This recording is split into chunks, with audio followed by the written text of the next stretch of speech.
Welcome to the Falmouth Chamber of Commerce. The Falmouth Chamber is dedicated to working on behalf of our members to make Falmouth a better place to live, work, and conduct business. We are committed to developing the economic, cultural, educational, and civic interests of our community and welcome the support from all organizations to achieve our combined goals.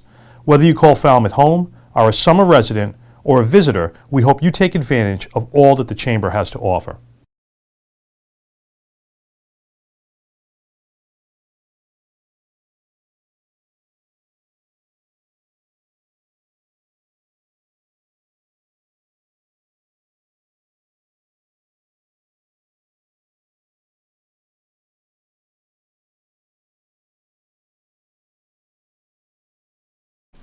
Good evening. I'd like to open the meeting of the Falmouth Select Board. It is Monday, September 11th at 2023. It is 6 o'clock, and I would entertain a motion to enter executive session to conduct contract negotiations with non-union personnel. Town manager. So moved. Second. Okay, I have a motion and a second. Any further discussion amongst the board? Hearing none. All those in favor? Aye. And the board will return to public session at 6:30 p.m.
So we anticipated a large gathering. Thank you all for coming tonight.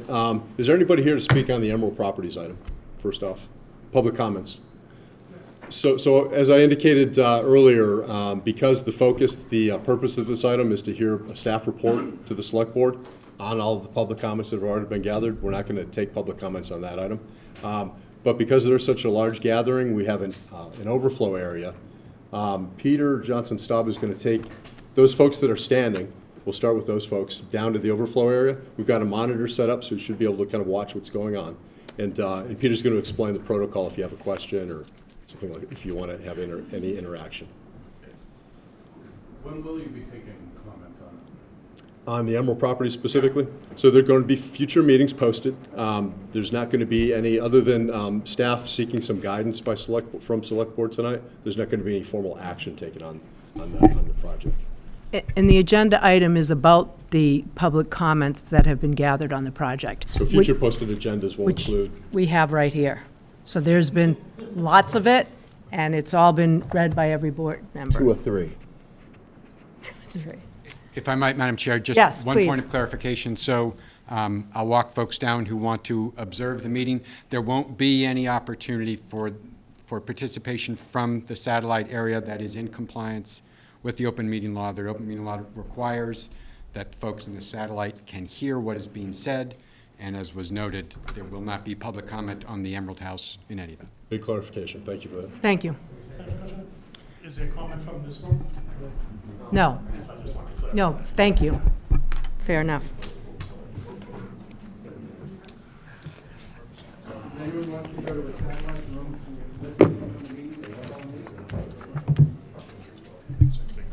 We can't stand in the room, though, so if you don't have a seat, you're going to have to go down to the other room.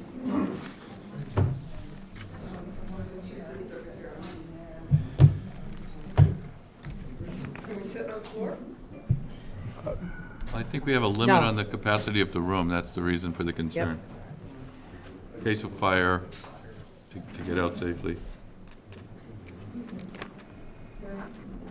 Yes.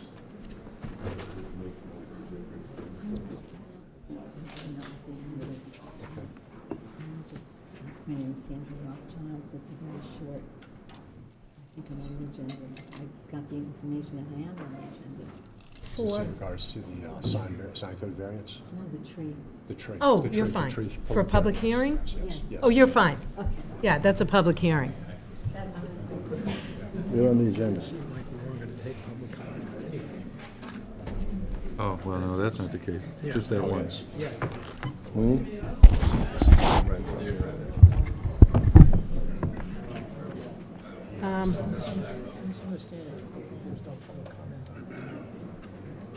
No, just the Emerald.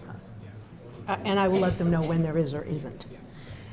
Do we have my select board agenda book that has my public comments and all those other things? Probably in the office, I'll run down and get it.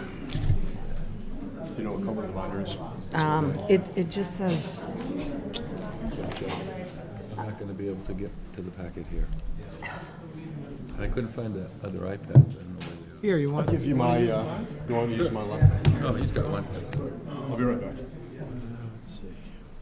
Well, how are you gonna get on the internet? I got mine here. I know, but I have mine here too. But I mean, I don't think you're gonna do any better getting on the internet than I am, are What do you? you need the internet? To open the packet, because it's a link, not a PDF. But why don't you? Isn't this everything here? This is, Yeah, yeah, because you're on the internet. right. But My iPad's not on the internet. let's see. Is this your own personal iPad? It is.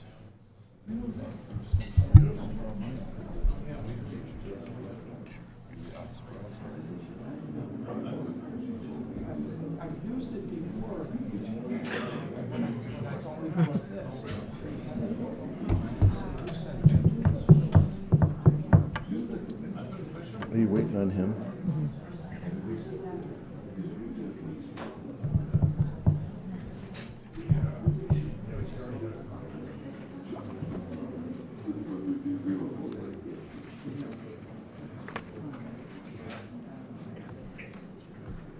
He'll get you in trouble every time, that one.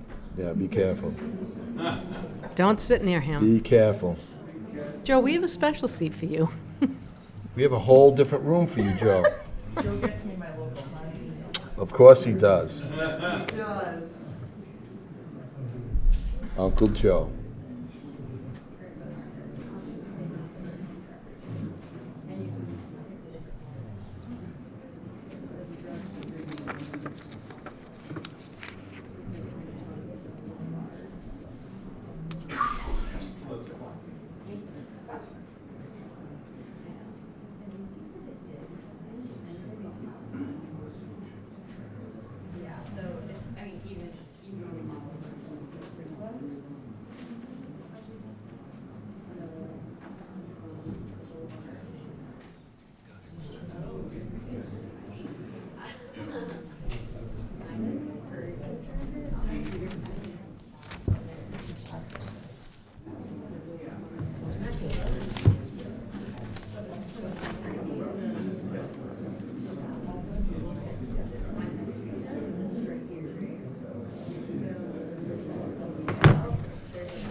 Good evening. I would like to call back to order the public session, open session of the Falmouth Select Board. It is Monday, September 11th, 2023. It is 6:32, and I would ask that you join me for the Pledge of Allegiance. I pledge allegiance To the flag of the United States of America and to the republic for which it stands, one nation, under God, indivisible, with liberty and justice for all.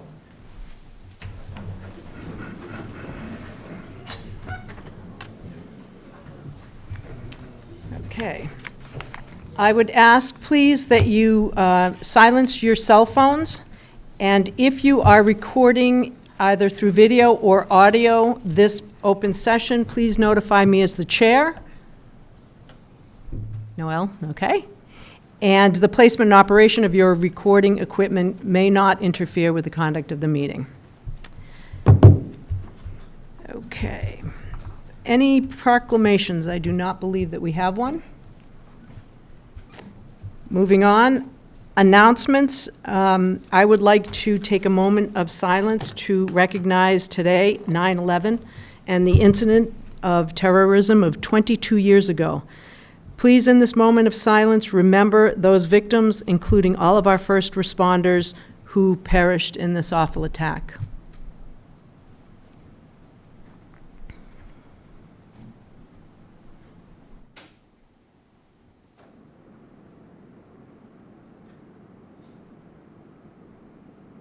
Thank you. Any other recognitions from the board? Recognize the Fire Rescue Department for a well-done service this morning at the Main Street Firehouse, and they do it every year at 9:45. And it's a little bit smaller crowd each year, and hopefully we don't fade away completely from that tradition. So, thanks to the Fire Rescue and the Police Department for being there, and Coast Guard sent their honor guard as well. Thank you very much, Mr. Brown. Yeah. Any other recognitions from the board? Okay, announcements. I just have a couple of quick ones. We have 2 changes to our agenda tonight. Business item number 12 on a sign variance. I'd like to table that until we get more information about that application. And business item number 14 will be rescheduled as the chair of the Board of the Library Trustees was unable to be with us this evening.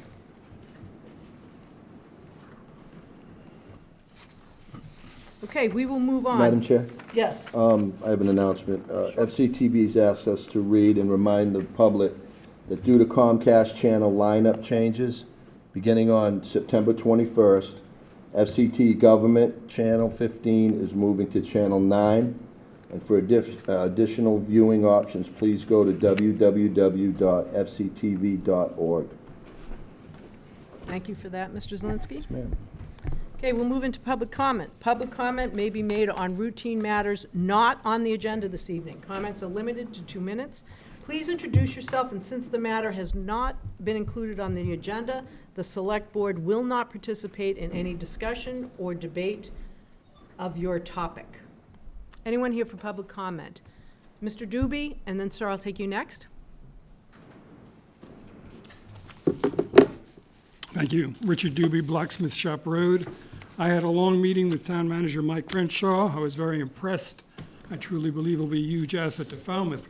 I wish I could say the same about Falmouth's governance as a whole. As an elected member of town meeting, I sent an email to our Finance Committee over a week ago asking for an explanation of the process they use to approve costs for capital planning.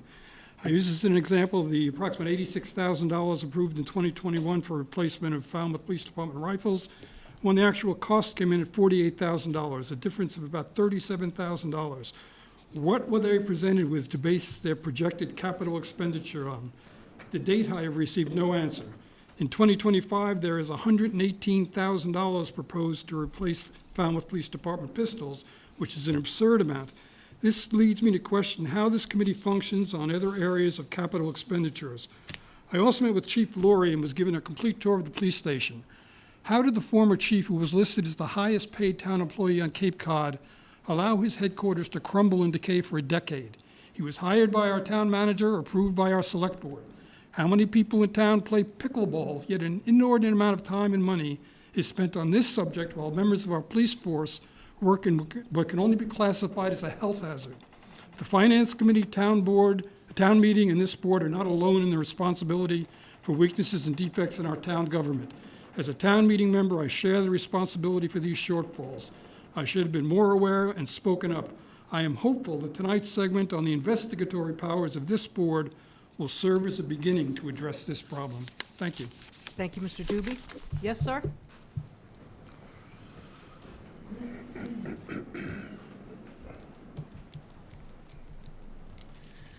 Yeah, first of all, thank you for your time. I want to preface by saying that this statement is not about a specific housing project, but the need of affordable housing in general. Sir, could you please introduce yourself? Yeah. I just wanted to preface with that. My name is Agustin Moreira Zaporiti. I'm here to talk in support of affordable housing, and the people who are standing behind me are also, I'm talking in their name as well. As I said, I'm Dr. Agustin Moreira Zaporiti. I am 32 years old, and I'm a postdoctoral researcher at the Marine Biological Laboratory. I am here to advocate for affordable housing and regulations that will make housing more accessible for year-round residents. As you may have gathered from my name and my accent, I am not American. I am originally from Spain, and I was invited to work here and be part of the scientific community in Woods Hole.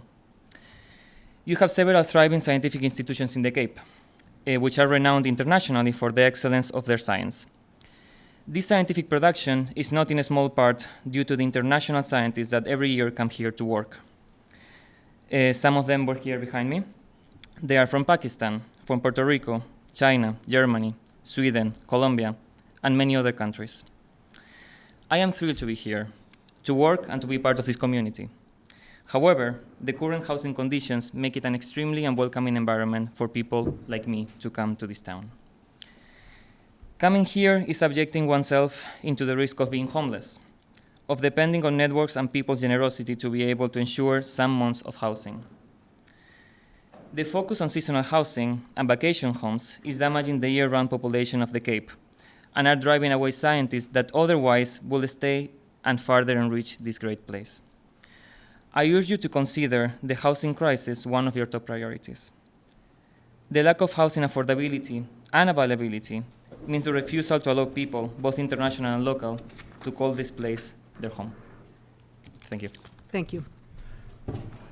Anyone else for public comment? Okay, seeing none, we will move into our public hearings. It is now 6:40. And our first public hearing, Mr. Renshaw. Thank you, Madam Chair. And just an announcement for the Select Board members, if you could speak into the microphone directly, they're having some audio difficulties in the back overflow room. Thank you. Madam Chair, members of the Select Board, public hearing is being held tonight in accordance with MGL Chapter 87 for the purpose of considering the removal of a sugar maple tree located at 259 Old Main Road.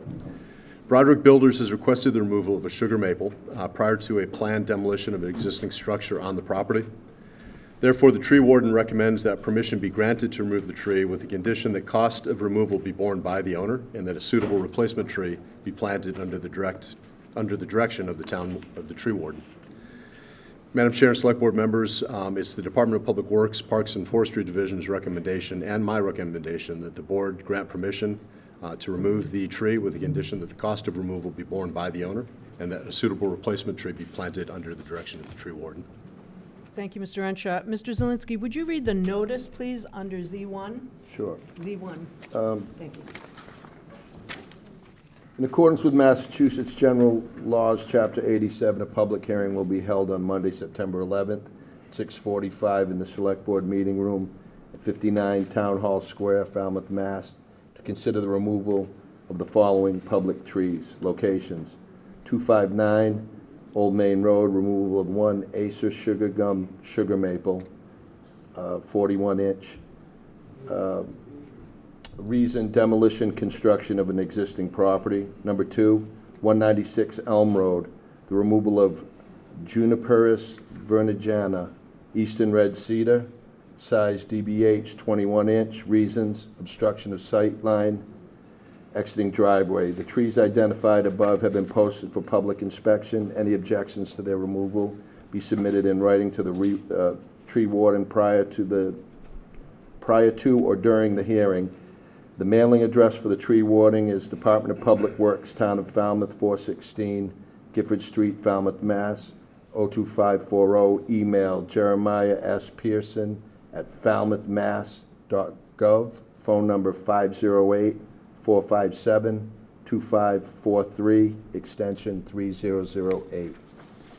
Thank you, Mr. Zielinski. Do we have anyone here on behalf of the applicant or the tree warden? Please. Good evening. tree warden for the town of Falmouth. So for the first one, 259 Old Main Road, I don't know, is the resident here? No? They're planning on doing some demolition and construction at that site. The tree, currently, the way it stands, is in fair health, but after construction goes on, the tree will probably fail because of the construction process will probably demo some of the roots and cause future issues. So it would probably be best now to remove the tree and then replant. Okay. And you are requesting that the permission be granted to remove it with the condition that the cost of removal be borne by the owner and that a suitable replacement tree be planted under the direction of the tree warden. Is that Yes. correct? Correct. Okay. Any questions from the board? Mr. Brown? Will you be specifying a certain caliper of tree? Yes, 2.5-inch caliper tree. Okay. Any other questions? Any comments from the public for this hearing? Okay, seeing none, I will entertain a motion to close the hearing. So moved. Second. Okay, I have a motion and a second. Any further conversation amongst the board? Hearing none, all those in favor? Aye. Any discussion about this application? No, I didn't see any correspondence in opposition of it either. No. No. Would anyone like to make a motion? I move approval of the removal of the tree, the shade tree at 259 Old Main Road, North Falmouth. Second Mr. Brown's motion. Okay, I have a motion and a second to approve. Any further discussion amongst the board? Hearing none, all those in favor? Aye. Aye. It's unanimous. Thank you. Okay, we will move on to the second hearing, and we have the notice. We have the notice. In accordance with Massachusetts General Law, Chapter 87, a public hearing will be held on Monday, September 11th at 6:45 PM in the Select Board Meeting Room at 59 Town Hall Square, Falmouth, Mass., to consider the removal of the following public trees. 259 Old Main Road, removal of an Acer sugar gum, sugar maple, DBH 41 inch, reason demolition construction. It's the same, Okay, but this is for a shade hearing, so. yes. So if you want, Reason for demolition construction, 196 Elm Road, removal of a 1 Juniperus virginiana, eastern red cedar, DBH 21 inch. Reason obstruction of sightline driveway. The trees identified have been posted for public inspection. Any objection to their removal be submitted in writing to the tree warden prior to or during the hearing. The mailing address for the tree warden is Department of Public Works, Town of Falmouth, 416 Gifford Street, Falmouth, Mass. 02540. Email Jeremiah Pearson at falmouthmass.gov. Phone 508-457-2543, extension 3008. And this is for the shade hearing part of this. Mr. Renshaw? Thank you, Madam Chair. As a bit of background summary, the residents of 196 Elm Road have requested that this eastern red cedar located next to their driveway be removed due to some line-of-sight obstruction concerns as they're exiting the driveway. The tree warden, who's here tonight, has inspected the conditions, and a copy of his inspection letter is included in your packets tonight, and has determined that the tree and other vegetation clearly obstructs the line-of-sight visibility and safe exit of the driveway. Therefore, the tree warden is recommending that permission be granted to remove the tree due to safety concerns. The tree will be removed at town expense as it's located within the road layout. Thank you. Jeremiah? Good evening again. Yeah, so this tree, this tree on Elm Road, it's been a problem for a couple of years now. The resident has been complaining for quite a while about it, causing obstruction of sightline. We've mitigated as much as we could the past 5 or 6 years, but it keeps on becoming a problem. And she's getting elderly now, and has more problems. She almost hit 2 people, so we decided that it would be best just to remove the tree. Okay. Any questions from the board? Any comments from the public on this hearing? Yes. Sir, you need to come to the podium.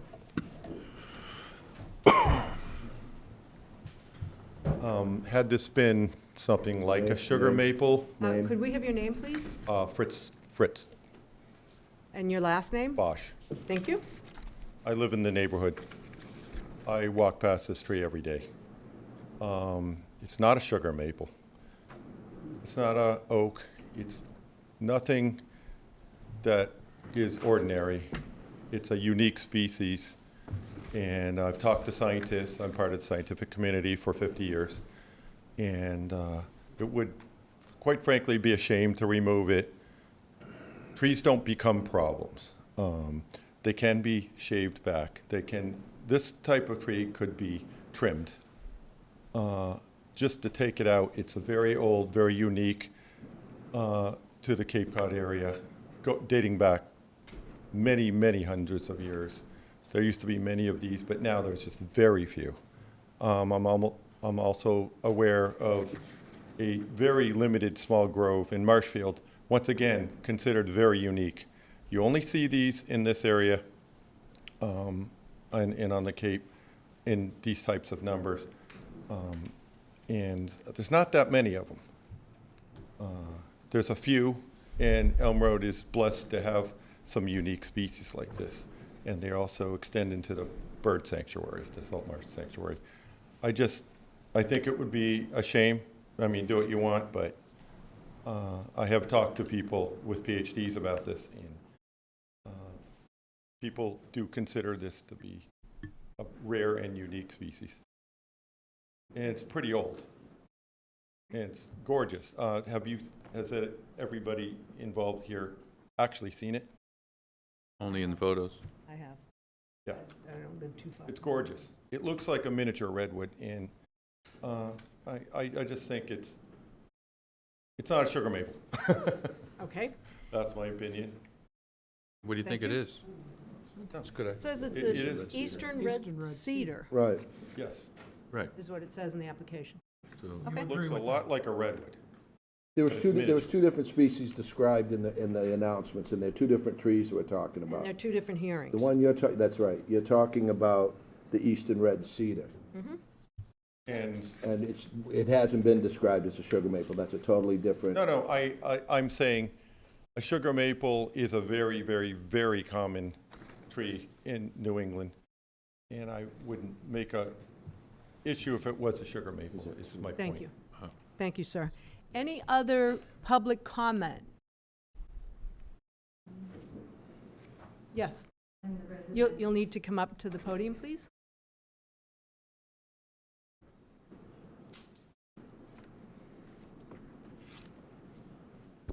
I'm Sandy Rothschild, and I live at 196 Elm Road. And when we first moved to Falmouth 25 years ago, 30 years ago, the tree wasn't an issue. But over the years, many years now, it is a tremendous issue because we can't go out of the driveway. As we go left, we have to pull into the middle of the street to see if a car is coming. And it's very, very dangerous. We've had a couple of near misses. You know, people come over, there's a kind of an incline up, and you just can't see somebody coming until you get out into the middle of the road. And it's not only for myself, and I appreciate what this gentleman said. I love trees. I love trees. I do. I would never want to take a tree down if it weren't for this. And I have grandchildren who visit, and they're they're teenagers, 18, 19, 20. And I'm concerned about it. I mean, and they have come back to me and said, you know, Nanny, we just almost had an accident getting out of your driveway because, you know, we didn't see the car coming, and they didn't see us until we pulled right out into the middle of the driveway, into the street. Thank you. So, Any other further comment on this hearing? Please. Please speak right into the mic. Yes, They're really Jeremiah having Pearson, trouble tree hearing ward. us. This tree is native to Cape Cod. It's not a rare species. It's common. It is a native species, which I understand, you know, there's concern with removing native species, but this is not a rare species. Okay, thank you. Do you have a question? Yeah. Sir, please Direct any questions to the board. Go ahead, Mr. Zelinski. I have a question for you. Jeremiah, step up, please. Is it creating a safety hazard of sightline visit? Yes, it is. Is there any way to transplant it anywhere else? No, right? No, there's not. Okay, thank you. Thank you, Madam Chair. And Question? Go ahead, Mr. Muscally. can't be trimmed back to avoid the safety issue. We've done what we could in the past 5 or 6 years. We avoided removing this up till this point because there's no other way to mitigate the situation besides removal. Any other public comment on this hearing? Seeing none, I would entertain a motion to close the hearing. So moved. Okay, I have a motion and a second. Any further discussion amongst the board? Hearing none, all those in favor? Aye.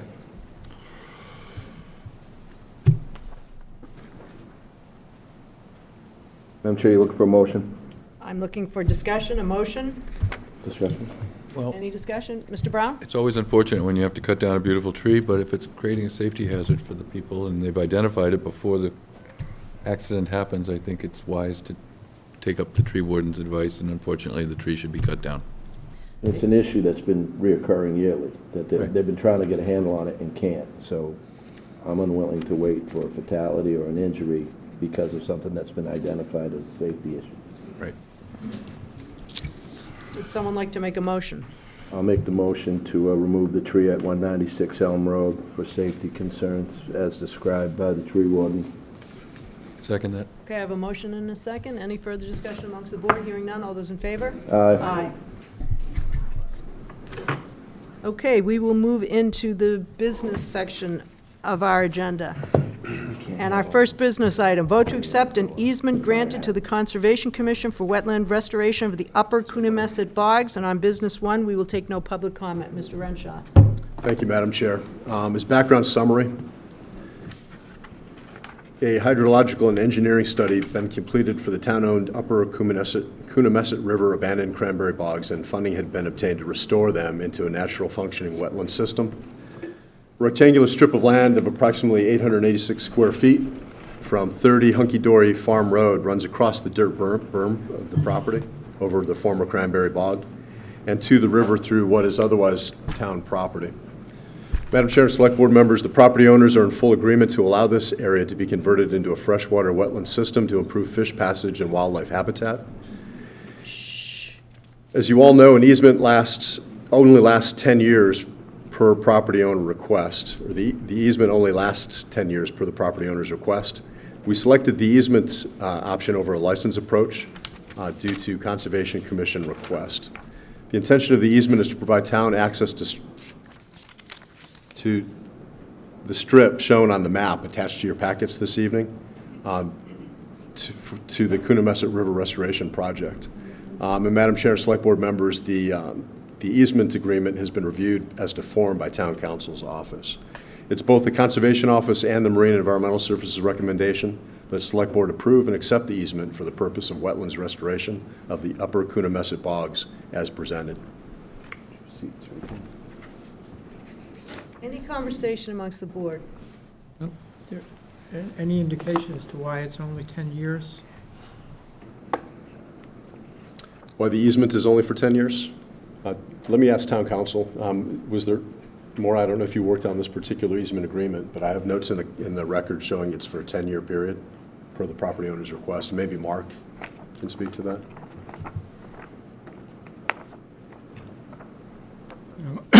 Mark Asperzik, Falmouth Conservation Land Manager.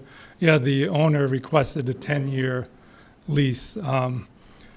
Quite frankly, I don't think it'll matter because, once it's restored, it's going to be sort of left alone the way it is anyway. So it's not like they have been using it. So I don't think it'll be a real issue. Once the restoration is done, we usually have maintenance for like 3 to 5 years to control invasives. So that'll take care of itself. So I don't think it'll be a problem. So you agree with the 10-year? That's not an issue for you or Dr. Gladfelder? Okay. No. Any other concerns or questions from the board? Not on that, no. Okay, and we do have motion options, if anyone would like to make a motion. Madam Chair, I'd make a motion to vote to accept an easement granted to the Conservation Commission for wetland restoration of the Upper Coonamessett Bogs, as described by the town manager in his presentation. Okay, I have a motion. Do I have a second? Second? I have a motion and a second. Any further discussion amongst the board? Hearing none, all those in favor? Aye. Thank you. Thank you very much for your work on that. Thank you. Okay, business item number 2, Emerald Property Update. We will take no public comment on this because this presentation is primarily around the public comment received by Ms. Fish and Mr. Cornock. Mr. Renshaw. Madam Chair, Select Board members, in your packet is a copy of the presentation. Ms. Fish and Mr. Cornock are here tonight to give that presentation to Select Board. And in essence, this summarizes the over 2 months of data public comment collection that Mr. Cornock and Ms. Fish have been engaged in. I don't have a list of those meeting dates, but I do know it extends beyond the 2-month time frame. Consultant that we utilized was invaluable, helped us kind of process and analyze and put together the results of the data collection and the comment collection. And I'm not sure who's going to kick the presentation off. Kim, are you going to? Okay. Stepping out of my comfort zone and kicking it off. All right. Thank you, Kim. Thank you, Ms. Fish. Welcome. Thank you.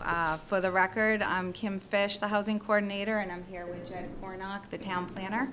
Excuse me, we're having trouble with the microphones. Could you pull that close Sure. and really speak that would directly be into great. it, please? Sure. Thank you, Mr. Brown. How are we doing? Is that good? Well, we want to make sure that the people in the other room here as well. Okay. So we're here to discuss the Emerald Properties project. On the agenda tonight is the introduction and review, civic engagement program, summary of input, options for consideration, and recommendation. Last time Jed and I were before you, we gave a presentation on a proposal to create affordable housing, develop accessible recreation, preserve existing historical and community resources on land located at 67 and 81 Davisville Road. We requested permission to enter into the civic engagement portion of the plan, which you granted. This is the conceptual plan we showed at each meeting.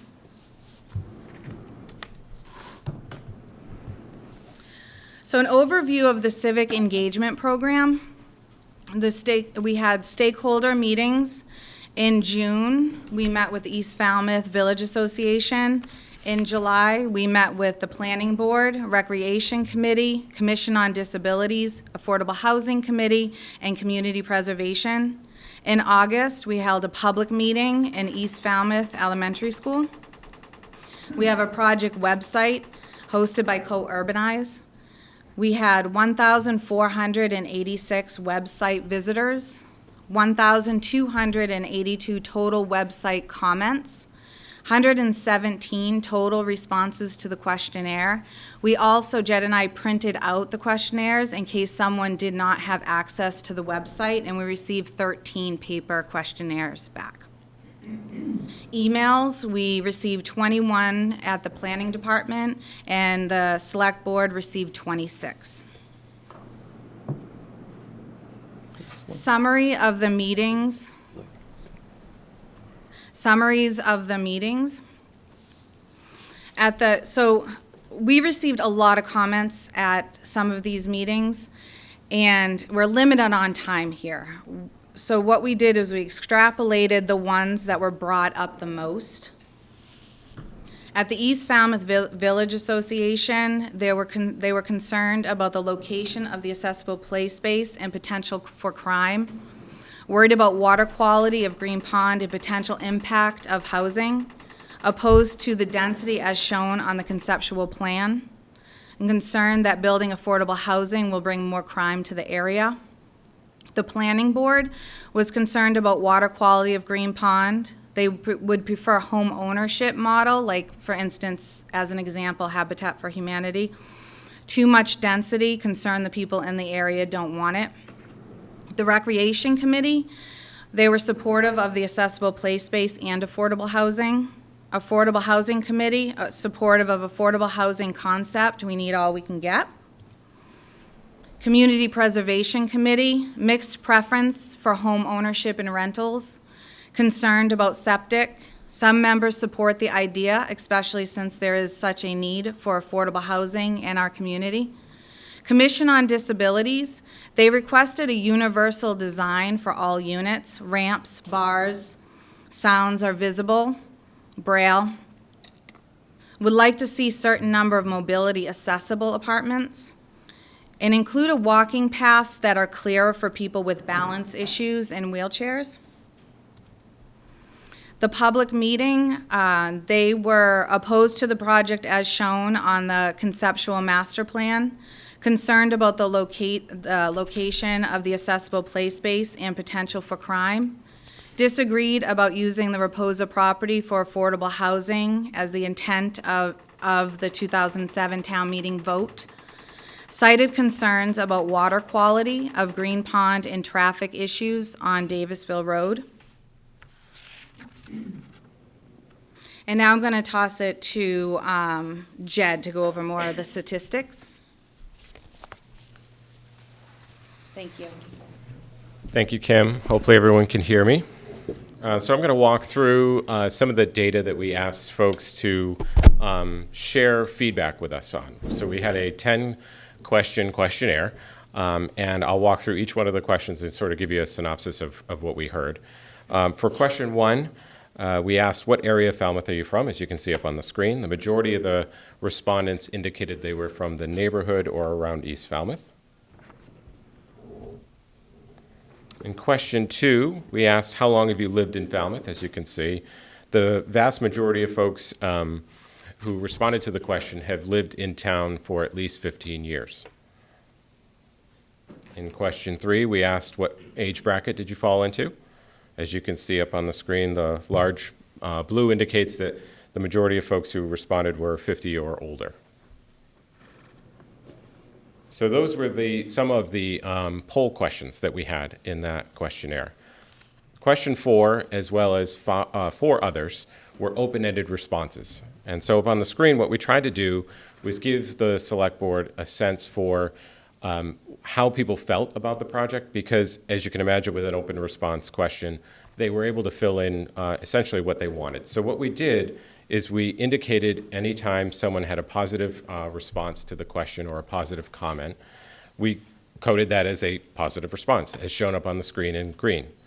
A neutral comment represented something that was not necessarily positive or negative, but somewhere in the middle. And a red bar indicates the number of negative comments we received about the project. And it wasn't specific necessarily to the question at hand. Some respondents just indicated that they weren't in favor of the project altogether. So what we tried to do was just give everyone sort of equal treatment within the survey and indicate their sort of sentiment on the question. You'll notice on the screen that there's also a gray bar. Those were either empty responses, or perhaps they commented on something that wasn't related to the question at all. So what you can see for question number 4, do you have specific comments related to the conceptual layout? The vast majority of the respondents filled out a negative response and indicated those issues up on the left-hand side as the reasons for the negative response. So items like wastewater concerns, density, traffic, and safety. In question 5, this was a poll question which asked the type of structure that respondents preferred. Now, one thing I want to note in this slide is that at the April 9th meeting, we heard a lot of respondents or folks from the public who indicated that they answered this question or may have skipped this question because there wasn't a response as 0. They wanted the opportunity to indicate that they were not in favor of the project, and they would have indicated as 0 as a preference here. So some of the responses that you see up on the screen in the blue section may be the result of that 0. Unfortunately, it's just a poll question, so we really can't dig deeper into that. But what I would indicate on this slide is that there were some folks who indicated preference for a duplex type structure.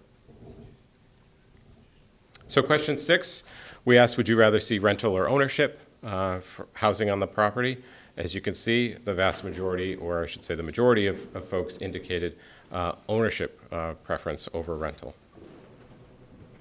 So back to the open-ended questions. Again, I won't go through the color coding, but this one here is, do you have concerns about the project that would impact the environment? A lot of the respondents indicated they wanted to protect the wildlife, the water quality, et cetera. So we coded those as negative comments against the project. And so for the very same reasons as I indicated in the last poll question, the issues remain the same: wastewater, density, traffic, and safety. Question 8, what types of amenities would you like to see? Now this one is interesting. A lot of the responses that were coded as neutral were those that answered the question. So folks actually were looking for walking paths or areas to walk the dog, park benches, those types of things. We coded those as neutral responses, but anything that we continue to see as we don't support the project or we don't want it here, we coded those as negative responses. And of course, those who supported the project, we coded them as positive. So the majority here were again, the negative responses.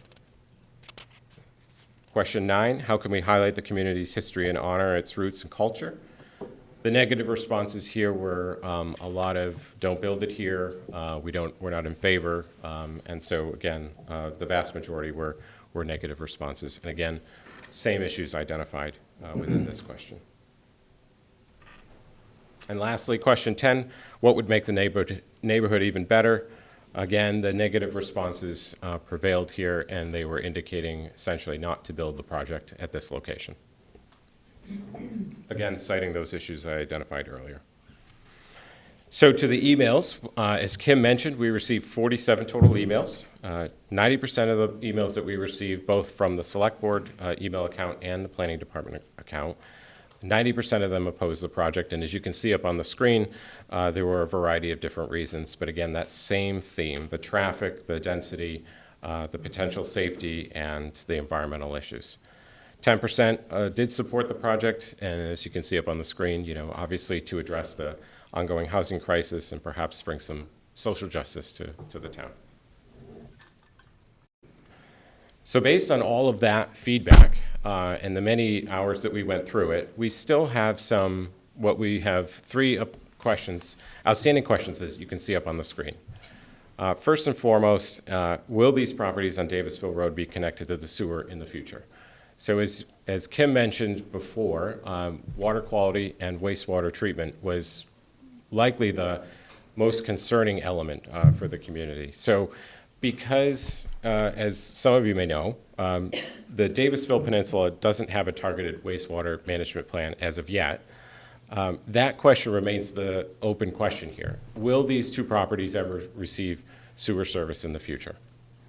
Question number 2, and this came up at the public meeting as well as the East Falmouth Village Association meeting. Is the affordable housing a municipal purpose, and is this project consistent with the 2007 town meeting vote? What we know now, or what we've been hearing, is affordable housing is a municipal purpose.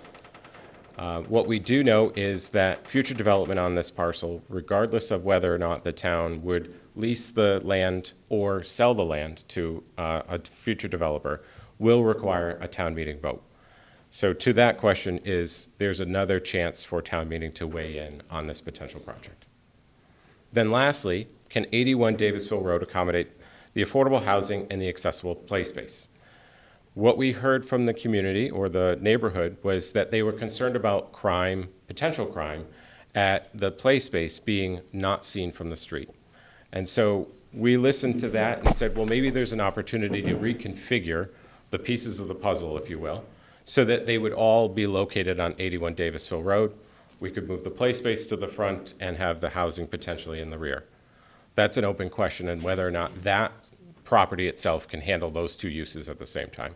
So again, still an open question. So based on that, we present 3 options for you to consider. Option 1, no affordable housing. Build the play space on either 81 or 67 Davisville Road. Option 2, further explore developing both the affordable housing on 81 Davisville Road and the accessible play space on number 67, similar to the conceptual plan that we've used throughout this civic engagement program. Again, noting that final action would be a town meeting vote. And then option 3, further explore that concept I just went over, moving all of the uses, those 2 uses, I should say, the housing and the play space onto 81 Davisville Road. Again, noting that town meeting action would be required. Yes, and thank you very much, Kim. And being sensitive to what we heard at those meetings and reducing the scale of potentially both the housing and the play space to see if it can all fit. So with that, we recommend that the select board provide us a little bit more time to work on a compromise development scheme that addresses those 3 main things. Builds the affordable housing at a smaller scale, listening to the community, moving the accessible play space to an area that can be seen from the road, trying to address that potential issue with crime and safety, and then providing measures to reduce the impact on water quality and protecting the wildlife habitat in the area. Again, that idea of will those 2 properties be connected to the sewer in the future? And with that, we will handle any questions you might have. I have a couple of comments, and then I know Mr. Brown has a question. I really, really, really like the questions that you come up with.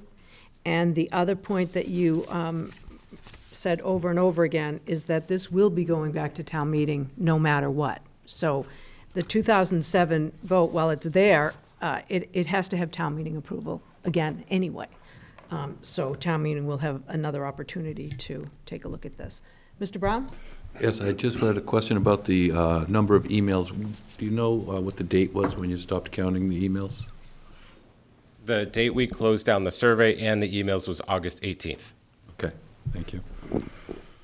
We have received many since that time. Right. Go ahead. I'm going to go actually to Mr. Zelinski. Did you have a question or comment? I have a comment. I think it would be prudent to pull this project right now and redevelop it. I think it's too soon to come up with, just options right now. I think that there's so many things that need to be addressed that it's almost like you need to start over.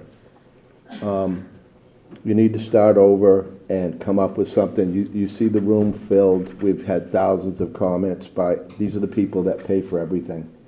And their concerns should be taken in. You guys did a fabulous job as you were directed to do, and I commend you for that.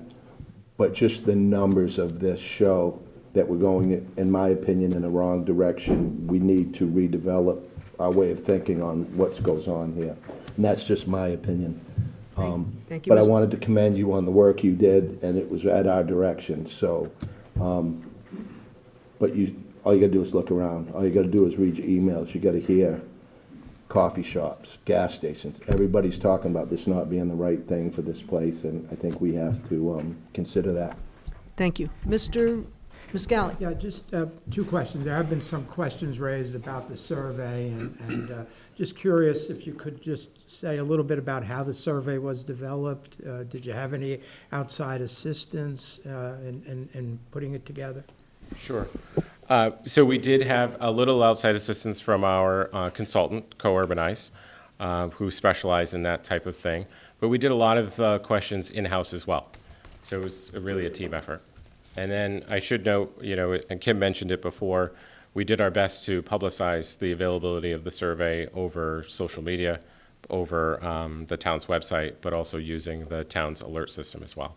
Tried to spread the word as widely as we could. Just one more question. Go ahead, Mr. Muscali. So one of your options was a smaller scale. Can you just identify or define what it is we're talking about when you say that as a smaller scale? Right, so when we went to the public, we brought with us the idea of doing 44 bedrooms to a cap of 90 bedrooms. What we heard right away was that density was way too much. So we're not quite sure what the smaller scale would be, but we know significantly less than 44. Those are the numbers that we heard. So I just want 44 units? Bedrooms. Bedrooms. Bedrooms. Right. Right. So but it was 44 up to? 90 bedrooms. Right. So are we talking smaller from 44 down? That's what we heard, yes. Okay. Yeah. But we talked about this, and because of what we heard with the public, we're talking significant scale down from that. I mean, we don't, and that's where we just, the unknown is, we would have to talk to developers and see if it's even feasible. For an example, Gifford Street Workforce Housing, those duplexes, is it feasible to do 2 of those? That's 8 rooms, that's not, it's 8 units, not bedrooms, but 8 units there. But we also heard that they would, if anything did go there, they'd much prefer home ownership. So that's another thing we would like to explore, is if we put 2 houses there, 3, 4, what could work there with with the systems, the IA systems or something. And, I mean, we could come back and find out none of that would work. It may not be financially feasible for a developer to do that.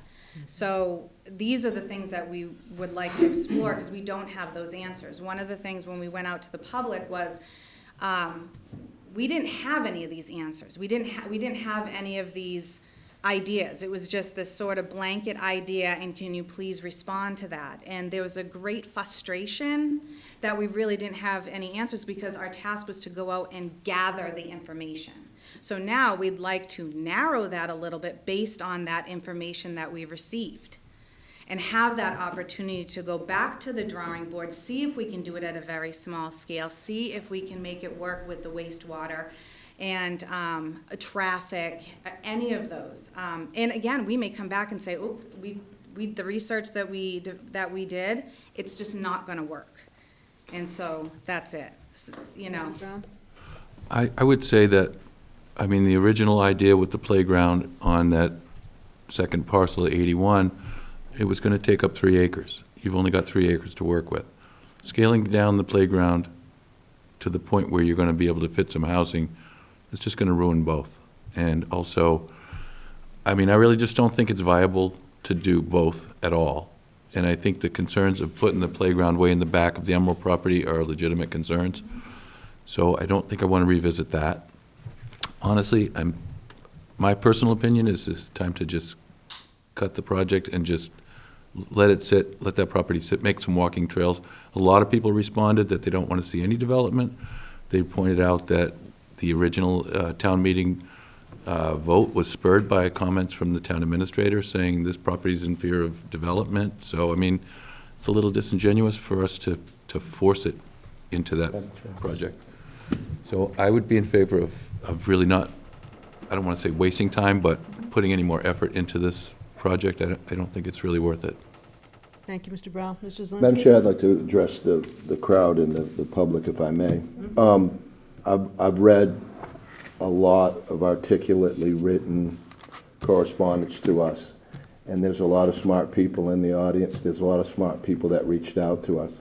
I would hope to see this number of people when we come up with a good idea in town and projects that we can all collaborate on.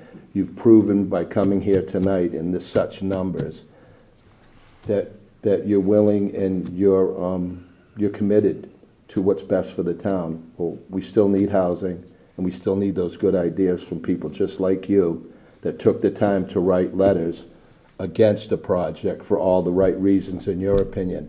We need some help on good projects and what your thoughts are for doing projects that fit our housing plan.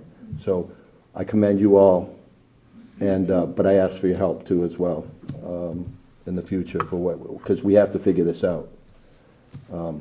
Thank you, Madam Chair. So my understanding is that you're looking for some guidance and some advice moving forward. And I hear from Mr. Brown, and I think from Mr. Zelinski, that it's time to table this idea for this particular place and this property. Am I correct? That's my feeling. I would characterize it exactly like that. Mr. Miscali? I don't necessarily agree. Okay, I'd like to hear it. I think that they've put a lot of time and effort into the project. I know there's a lot of disagreement with it, but a lot of questions have been raised, and we don't know whether those questions with respect to wastewater, traffic, can be adequately studied and answered at some point in time. Maybe in agreement with the comments that we have received. But I don't think it's wise for us to stop at this point. I'd like to see us at least pursue a smaller scale and start looking at addressing those problems. I think, the problem we have here with housing, I don't think we can just pass on this property. Madam Chair, may I- That's my feeling. may I Thank you. respond to Go that? ahead. I agree, but I would also like to see, staff is limited. There are other projects in the pipeline or possibilities, such as the Kimco project uptown, that fit our housing plan a lot more, that would provide a mixed use with workforce housing, affordable housing, and revitalize that area. I think our efforts would be better served in a project like that. And I'm understanding that there's a possibility that the wastewater calculations may be worked out in that area. So something like that, I would hope that the crowd would dig into that and satisfy your concerns. But I think over here, there's too much work to do on something that's too far off right now, Bob. We have other opportunities in front of us, in my opinion. So I think what I hear you say is that, given the capacity that town departments have, why wouldn't we use their energy to And the public's. revitalize, but they do the work. I understand. Okay, so it's on them to revitalize or push our efforts more towards the Kimco project, perhaps at this Or moment something- in time. It's set up for it. I'm just thinking about where it is and how that end of town needs some revitalization for sure. I'm also sensitive to Mr. Muscali's comments in terms of needing workforce housing and maybe not scrapping the whole thing. And I think at this point, I think I'd like to see your energy in other directions. If I could, Mr. Brown, please. I know it's not really the planning staff or the housing coordinator's position, but I'd be very interested to find some other parcels that are town-owned parcels. I don't think we've done enough of an exhaustive search to see what parcels may be in areas that are more practical for development. We got an email on Friday at 12:09 asking that this be read into the notes. I'm not going to read the whole thing, but one of the pieces that is written about is there are many alternatives to this location. Here's a link to the town website that does show all the addresses of town-owned property. Maybe going back and looking, it just sort of meets exactly what you just said. I know that you've put a ton of time and energy into this, and I certainly wouldn't be against looking at a smaller project. At the same time, I'd like to see our energy and the capacity of our town push toward a project like Kimco, right in the center of town, in a place that needs revitalization and needs it soon. Badly. If I Mr. Brown? Oh, I and then think I'll you- go to Mr. No, Muscala.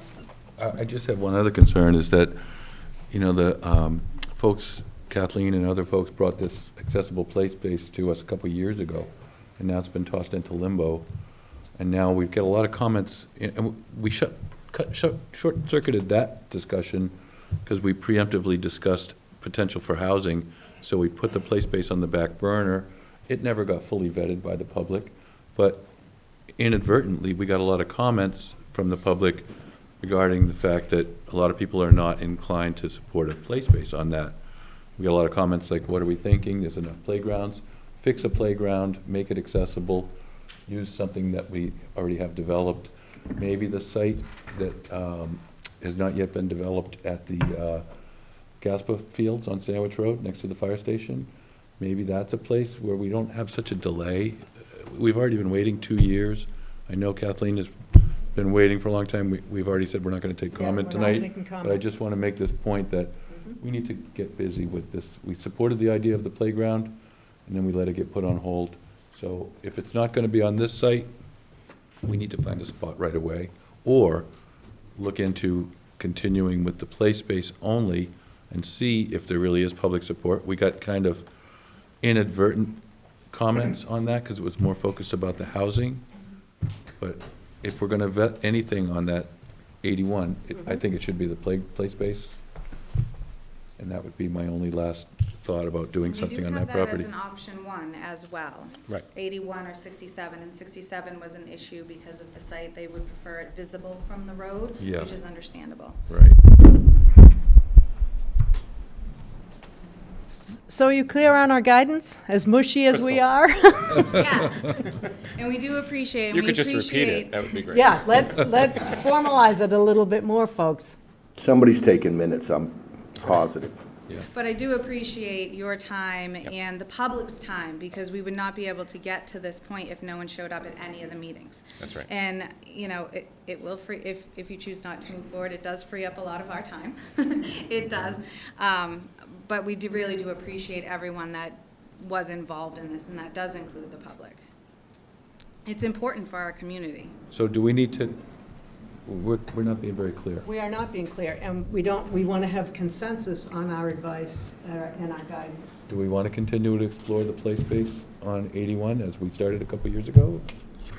You can do that. I would support I that, would be okay with that as well. but I would also like to In parallel, concentrate our efforts on something a little closer to the brass ring as far as housing, up in an area that supports our housing plan. and So there's no reason why we can't do both.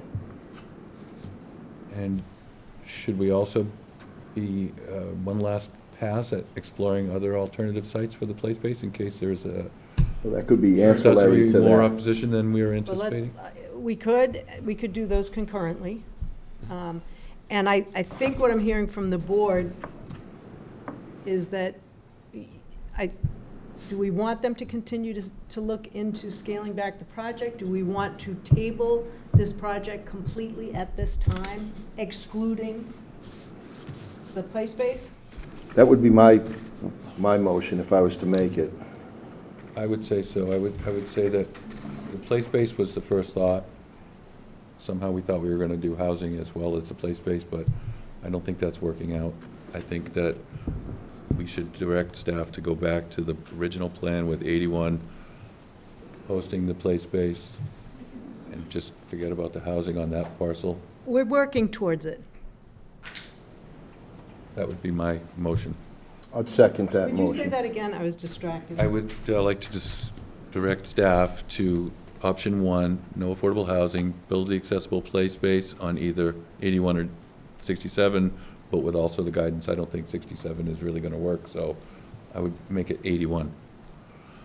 And then- continue to look for alternative play Exactly. space on on town-owned property. If there's a more effective space, because I really, after reading all the letters and thinking about it, I think a lot of people made good points that it would make a nice walking trail area for, a nice amenity for the neighborhood. And it is a little, I should have thought of it 2 years ago, but it's a little funny to have a school with a playground and then the Emerald property and then another play space. It seems funny. I didn't really think it through because we never got to the point of really fully vetting it before we put it on hold. It's a long motion, Doug. That's not all in the Well, motion. It's not a motion, but it is. Motion is just option 1 without 67 in it. If you agree. Mr. Muscally? I'm going to vote against it. I made my comments before. I certainly don't, think that the project as currently conceptualized is the right project for this parcel. But I think the problem that we're facing is too monumental for us just to completely disregard it. Certainly, Scott, your points about it being, much better to try to focus on Kimco, but, still somewhat up in the air, that project, so I would prefer that they at least, or, the department, the staff at least look at, possible, some other ways of going about it that might be able to answer, a good deal of the questions that have been raised about wastewater, about traffic, all very good points. I'm not trying to minimize the points that have been raised, but we do have a crisis here, and the property is there. Council has advised that it's a municipal purpose. And that's my feeling.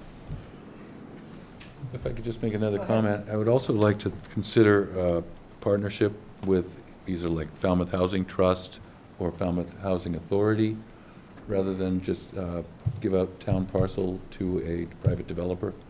Because I think if we partner with one of our in-town groups, we're going to get better result, higher affordability, and more control of the project. What about the Corp? Yeah. Any of them. Has anyone reached out to Falmouth, and is there any interest there that would help scale it back or come up with a plan? Well, because of procurement laws, it would have to go out to bid. Okay. So they could be a potential bidder. But they could be. Mm-hmm. And we have spoken to them to see, and we would if we're to do further research, we would double back with them and see if it would be feasible to only do a couple of duplexes there. And that's something that I would like researched, because I think that's a good way to go. I'm also concerned about giving you another thing to do. We don't really have a strong relationship with the Housing Authority, but I know that they're working on a plan to develop some more of their parcels. They have some land. I don't know if there's any opportunity for a partnership, or maybe just we can help them to move their plans along. That could be helpful for us to have some more affordable housing. We'd like to have an invitation to the Housing Authority to see if there's any way we can work with them to help them to secure more grant funding? Or? Well, they're on my list to have come in front of the board. I've already spoken with the town manager about that. And May I just? go ahead, Sorry. please. Just to let you know, as part of my job, I am in communication with a lot of the developers that are for-profit and nonprofit, and we do look at other town-owned land. We have not just been solely looking at this parcel. This one was just much farther along. When Jed and I came aboard, this was tasked to us. It had already been looked at to move forward, and it was put on hold because of COVID. So this was just farther along. We are researching other town. I've done extensive searches. I've worked with the finance director as well for low value land and researched that to see if any of them are viable, and most of them are wetlands. Some property that has been fully taken, that it's in land, it's no longer in land court, it's, the final decision is, so I've looked at that land, I came up with a few, and there are some nonprofits that are interested in it. So all of this stuff is being done. It's what I do on a daily basis. It's part of my regular job. So I just want to put that out there so that you do know this is not the only thing that, has been worked on. It's just this is much farther along. So in terms of, oh, go ahead. Just one more comment, and that is, we all know how hard Kim and Jed have worked on this and how overburdened, they are. If they're that much of a problem, then maybe we need to be looking at, and hiring some other staff, because this is a problem. This is a problem that we can't just say we don't have enough staff to look at other parcels and other possible developments. Wellfleet, as you may have seen in the Cape Cod Times this past weekend, is looking for a assistant town planner, I think, for $145,000 a year to try and deal with their problems. So We have one. we may need more, is my point. Okay, we need to come to some consensus and give them some direction, because I'm not sure that we made it any clearer. Well, I'm stuck between 1 and 2. I'm fully stuck on one. And so am I.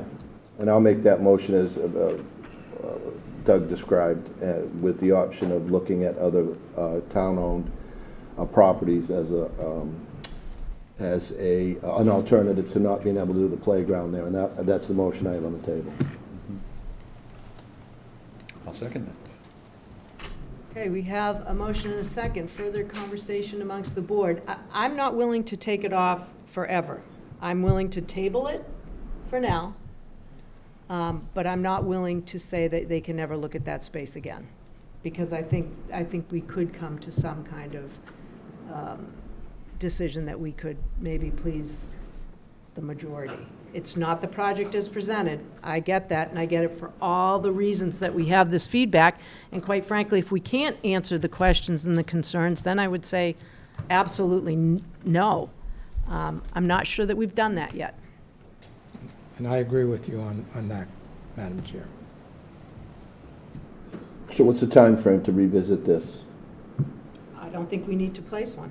I think we need to say, if we table it for now, we don't have to do anything right now. If we put our energy towards Kimco and some other projects that are in the queue, if they get their answers to the questions that they have and they think that they can come back to us, I would say bring it back. If we can't get those questions answered that meet all the concerns of all of the feedback that we've received, then to me it goes nowhere. How do you answer the staffing issues we already know what they're up against with workload? I'm not talking about staffing issues. I'm talking about all the issues that have been raised by the people of Davisville. I'm talking about water, I'm talking about I traffic. understand all that. I'm talking about how are they we can't going to answer do them. all of this? We're not giving them a timeline. You know, we're leaving it open-ended for right now. And if you don't want to leave it open-ended, then how do they delegate their time on what's more important? How do they prioritize if we just kind of leave this ambiguous? Because this is not this particular development on this property, from my perspective, at this moment in time, is not the priority, given what we have heard and given that we can't. You're singing my answer. song. I'm just saying, what do they do? Let me finish. If we can't answer these questions that they themselves have come up with, it's a non-starter. And I think right now the priorities need to be in some of the other projects that we can hopefully move forward. But I'm not going to let go of the issue that we have a housing crisis in town either. And if we have other people because Kim's connected to all the people who do this stuff all the time, when she can get to it and she can talk to people and see if it's going to work, I say we leave the door open for them to come back. But I'm not saying they have to come back in a year. So that 'Cause needs to they be may part of a not have that motion. time. So that needs to be part of a motion, so they know, everybody in the room knows what's going on. We don't have to take a vote. We have to tell them what the consensus is. There's no place that says that we're voting. But I think that the community has raised its concerns. We have not been able to answer their concerns. I say that we table the project, but it doesn't mean that we have to just blow it up and say, no, it's never going to happen. But That's where I am. Mr. if we Brown? table it, then we're just putting the play space back into limbo again. That's what we did 2 years ago. I think we're talking, I'm kind of separating the play space. I'm only focusing on the affordable housing piece. We have not answered their questions. But what I'm saying is, if we choose option one, then they can move forward with the play space. We already had a That's fine, but layout and I'm not, design. that's fine, but the way it's written is it says no affordable housing. So that says to me, no affordable housing ever. And I'm not saying that, I don't see it that way. I see it as no at this time, absolutely. Well, the reason I suggested that is because the play space takes 3 acres, and you only have 3 acres to work with. When we were trying to put it on 67, we were trying to squish it down to 2 acres. It kind of ruins it. You might as well maybe not even do it, because it's not, you don't have enough features and enough room to move around to make it really work. And I'm going to go back to another comment that you made, Mr. Brown. I'm just going to ask it as a question. Why isn't every playground in town accessible? Well, that's why I'm saying, in a parallel path, we could put the development of 81 on hold indefinitely till we have a sewering plan, or maybe some other information comes to light. But I don't want to put the play space on hold forever. So if we're going to table action on these parcels, I really want to get moving somewhere, whether it's fixing up an existing playground. We also had an issue with the school properties, that when we investigated the school properties for use as an accessible play space, there was some concern about, the after-hours use is okay, but during school hours, can you really get full use of it? So that's a challenge. That's an issue. So, there was a lot of effort spent on trying to identify a spot, and it was really difficult to find enough space, because 3 acres is a lot. So, you're withdrawing your second on the motion that was made? yes, I did. That's why I felt like that was the only thing viable on that site. That's why I made that motion. But if we're going to table these 2 parcels, which I don't argue with that either, and I really want to get moving on some place for this play space. Okay, so do you want to make that into guidance that we can move forward for Jed and Kim? Okay, well, option one, with the parallel path of examining a more viable place, a more expedited location for this 3-acre play space. Can't be number one. Number one is no affordable housing. No, I'm saying if, okay. So it can't be option one, though, that's what All I'm right, saying. We you're need right, to- you're right about that. We just need to If we're not frame gonna it the do- right way. If we're not gonna do any more work on these properties, then we need to get busy finding a place for that play space.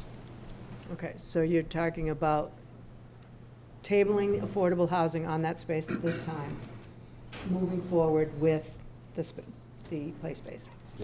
Madam Chair, if I could, I've Yes. got just a suggestion. Because Kim and Jed are so busy, and their primary mission, well, Kim certainly looking at the affordable housing piece, I'd suggest perhaps Select Board directing Town Manager's office to, we have a couple of different working groups now, and it involves citizen participation, which I love. Directing the Town Manager's office to create a working group to look specifically at some of the inventoried parcels that we're aware of.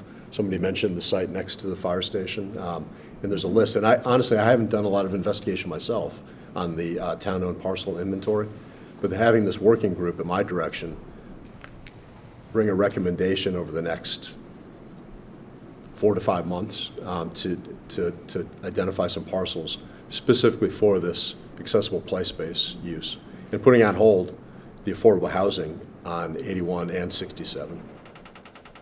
I'll buy off on that. I'll So we make can that continue motion to- then. We could continue the momentum or start some additional momentum down the path of identifying accessible play space. And tabling the affordable housing Yes. on those for now. I'm fine with And that. so we've got the bandwidth and Yes. capacity Yeah. to really investigate all of those issues and concerns that we have at 81 and 67 Davisville. Thank you, Mr. Renshaw. Is that agreeable to the board? It is. Is it clearer guidance? Yes. Yes, it is. Okay.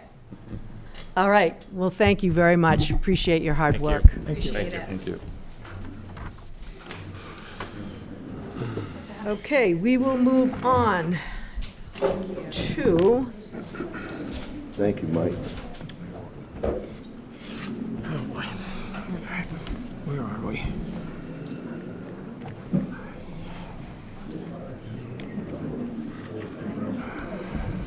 I'm just going to give a minute for the room to clear.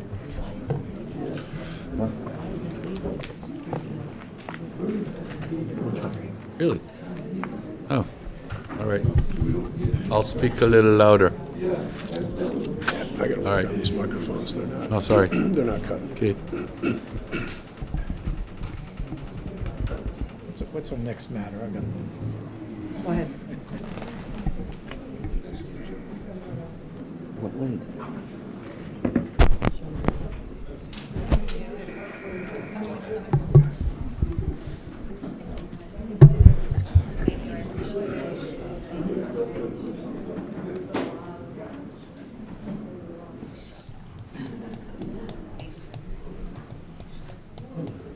Okay, we are going to move on to discuss the investigatory powers of the Select Board. We will not be taking public comment. This is simply, I have asked our town council to limit the scope of her discussion about Charter C3 number 5, about investigatory powers of the Select Board, and I've asked her to limit the scope of this conversation to define Section C3.5 and to describe the process for C3.5. Attorney O'Keefe? Thank you. So, this term in the charter, it's actually quite common to find this kind of provision in charters in municipalities across the Commonwealth. It's rarely used, though, and with good reason. The purpose of this kind of investigatory power for the Select Board, you really have to be very careful about wielding this power, because it is couched in certain parameters. One, it can only work within the jurisdiction that you have. That's very important to recognize, that the select board has clearly defined authority in the charter, and the subpoena power, this investigatory power, has to stay within those boundaries. And there are several cases out there that talk about this, and one of the reasons why that's really important when you're considering this particular authority is that courts are going to look to see whether there's any kind of infringement upon someone's substantive rights, the target of whatever the investigation is. The courts are going to wonder, is that employee's substantive rights, are they being impacted? Here, where you look at what can the select board do, it's really policy-based. So the select board's the chief executive entity for the town, and the charter lays out the what the select board's in charge of: setting and communicating policies, making recommendations about articles to town meeting, creating a strategic plan. That is one of the most vital aspects of what this board does. Actively participating in the planning of the town and setting goals and what the board sees as the future of the town. And then adopting rules and regulations for procedures about how to handle the business of the select board. So that's the umbrella under which this board works, and that's the umbrella that the investigatory powers live. So it's important to remember that while there is this provision in the charter, it's only meant for extreme situations. It's not a blank check. It's not a blank check to start calling people in under order of this guise of a subpoena.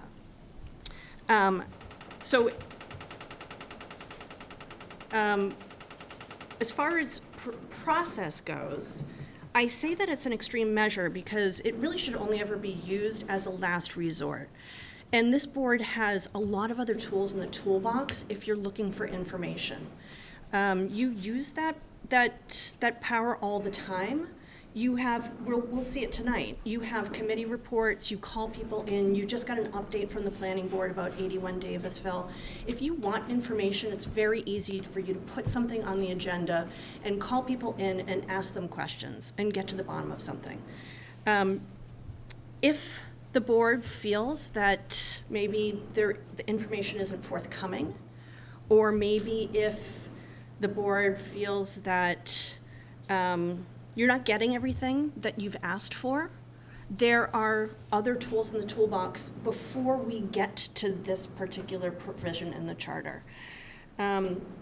There is using town manager's office to try to get information that you've asked for and isn't coming. You can come to my office. I can help you get information. Almost everything that boards and commissions do or that happens within the town is a public record. And I go back to your first line of defense here, calling someone in and putting them up at their microphone and asking questions that should provide a bunch of results. It's only ever if something's gone fantastically wrong. You know, if there is a particular board or commission or one of your appointed employees who isn't playing by the rules, that a subpoena or this kind of this formal investigation should ever be contemplated. There are too many other ways for you to get information that you need that is vital for you to be able to function as the chief executive, short of invoking authority of a court. And there are so many other options available aside from invoking that court authority. I keep thinking, the way that I think of my job and our jobs together is that we're really in this together. It shouldn't be oppositional. We all have the same goal here of trying to make this place a better place to live. And if you need information, it should be forthcoming.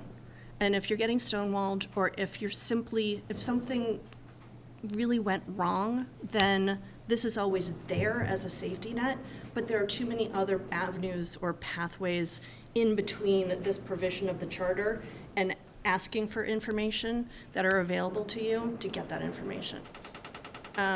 Picking up the phone is probably the best way to get the information that you want, but this is there just in case things do go horribly wrong. Great. Thank you. Just a couple. That's all well and good, but that's not sworn testimony. Getting people up at the podium is not sworn testimony. And how, if we're to call you, how do you get around the quorum issue, where it's a client, a lawyer-client privilege, or it's privileged information? How do the whole board? How can the whole board interpret what's going on in the inquiries if we're calling you indirectly or directly?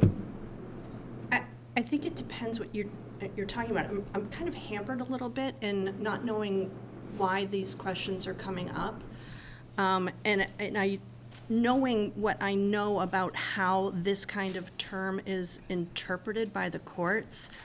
Again, I can't say it enough that it's only in an extreme situation, as a matter of last resort, that anyone would ever invoke that term in a charter, where you're talking about subpoena power and providing testimony under oath. Those are very serious things to contemplate, particularly internally, where now you're having one board take on very serious power that is backed by the court system against another board or employee. That should only happen if something has gone absolutely awry. And how is that initiated, though? That's the question. Mm-hmm. I know it's in the charter, I know what your explanation is, but in the event that somebody wanted to take that on, what is the process for initiating one of those? Not that there's anybody planning to do it, but it's in the charter for a reason. Wouldn't the board have to agree to that? Wouldn't it have to be a I would board's imagine. decision? Yeah. But I'm just trying to get some clarification. How is it initiated, and how does the process take place in the odd event that we find that it's so extreme that it has to take place? There has to be a set of rules that we have to conduct ourselves by in order to do that in an extreme case, whether we do it or we don't do it. That's what I was asking when I made the inquiry, that's all. So, Not why we're doing it, how we do it is what I was asking. yes, so that's helpful to know that that's the question. Because there isn't anything specific in the charter about the mechanics of how that works, then it would be analogous to how subpoenas are issued in litigation. And so I would think that you would use the rules of civil procedure as guidance. Case law, right? And case law. There are several cases out there that talk about this. Thank you. Thank you. Thank you very much. Thank you, Madam Chair. Questions or comments? I just was thinking of a potential hypothetical example, but I don't think we need it. We've Yeah, got it I don't cleared think, enough. yeah, we don't want to go into. Okay, thank you. We will move on. Thank you. Vote to approve the use of AFCEE nutrient management grant funds for the Outfall project. Mr. Renshaw. Thank you, Madam Chair. As you mentioned, tonight we're here to discuss and vote on the potential use of AFSFI mitigation funds to fund a portion of the cost to collect data and conduct evaluations required to permit an ocean outfall for discharge of tertiary treated wastewater. Use of the AFSFE funds would reduce the amount to be requested for this use under the capital plan at November town meeting. As you recall from our last presentation regarding the capital plan, it's about a $1.4 million project, and my direction to staff was limit the use of free cash to the extent possible. There's some information included in your packet that Amy Lowell provided in regards to kind of the background of this AFSFE, or Air Force Center for Environmental Excellence funds. Back in 1998, the sum of about $8.5 million was provided to the town. And again, the settlement funds are related to the nutrient impact, mitigating the nutrient impact of the Bases wastewater treatment facility. It's a bit of historical background. Madam Chair and Select Board members, what I'm requesting Select Board to do tonight is to authorize the use of $550,000 in AFSFE nutrient management funds. The current balance, as is indicated in your report, of the fund is $625,000. If the Select Board were to choose to allow the use of the $550,000 requested amount, it would leave a balance of $75,000 remaining in the fund. I have had some discussions with the chair of the Water Quality Management Committee. They do, as you probably know, use these funds from time to time for smaller projects, hiring consultants and whatnot. Talking to the chair of the Water Quality Management Committee, that amount of $75,000 left in this fund would suffice, would be adequate. And it would go a long ways towards my directions to staff as far as limiting the use of free cash for the outfall data collection and evaluation. Amy is here to answer any specific technical questions that you may have. But in a nutshell, that's the basis of the request tonight, to allow the use of $550,000 in AFSFE nutrient mitigation funds to offset some of the costs associated with the outfall project. Questions or comments from the board? Just a reminder that the AFSFE funds were originally intended to mitigate, East Falmouth issues, and the money was supposed to be used on remediation on East Falmouth projects. I know we could argue that this is for funding wastewater that's going to serve East Falmouth, but just bear in mind that you should just check off the boxes and make sure that it's appropriately used, because I believe that fund was designated for that. Ms. Lowell, do you have any comment on this? If you want to. Mr. Brown is, of course, correct that when the AFSFE funds were originally, the settlement was arrived at, it was mitigation for the Ashumet Valley plume, which was associated with the discharge from the wastewater treatment plant there. They had a pretty poor old-fashioned treatment plant there. And that was in the watersheds to Great Green and Bourne's Ponds. The funds have been interpreted over time to be used for nutrient mitigation purposes, and they have been predominantly used for projects related to those East Falmouth watersheds, but not entirely. This project, of course, investigating outfall options and data collection for the outfall would serve the town as a whole, but the projects that we are looking to move forward in the next several phases are all projects for the South Coast watersheds that are that are directly involved with the AFSFE mitigation service area originally. Okay. Thank you. I'm not raising opposition, just pointing out that, just a reminder that, make sure we're doing it correctly. I would move approval. I'll second Mr. Brown's approval, motion. Okay, we have a motion and a second. It would be helpful if we would just read the motions. So is your motion to vote to approve the use of AFSFE funds for the purpose of moving the outfall project forward in the amount of $500,000? It is. 550. Yes. 550. I'm sorry, is it 550? Yes, ma'am. Correct. Okay, thank you. So I have a motion and a second. Any further discussion amongst the board? Hearing none. All those in favor? Aye. Okay, report from the Council on Aging. Thank you, Madam Chair. As you all know, the Council on Aging is comprised of 9 members. I'll go through this as the chair is setting up for a presentation. Tonight we're going to hear a presentation from the chair of the Council on Aging, providing an annual report regarding the activities, some of the achievements of the group. Thank you. Thank you.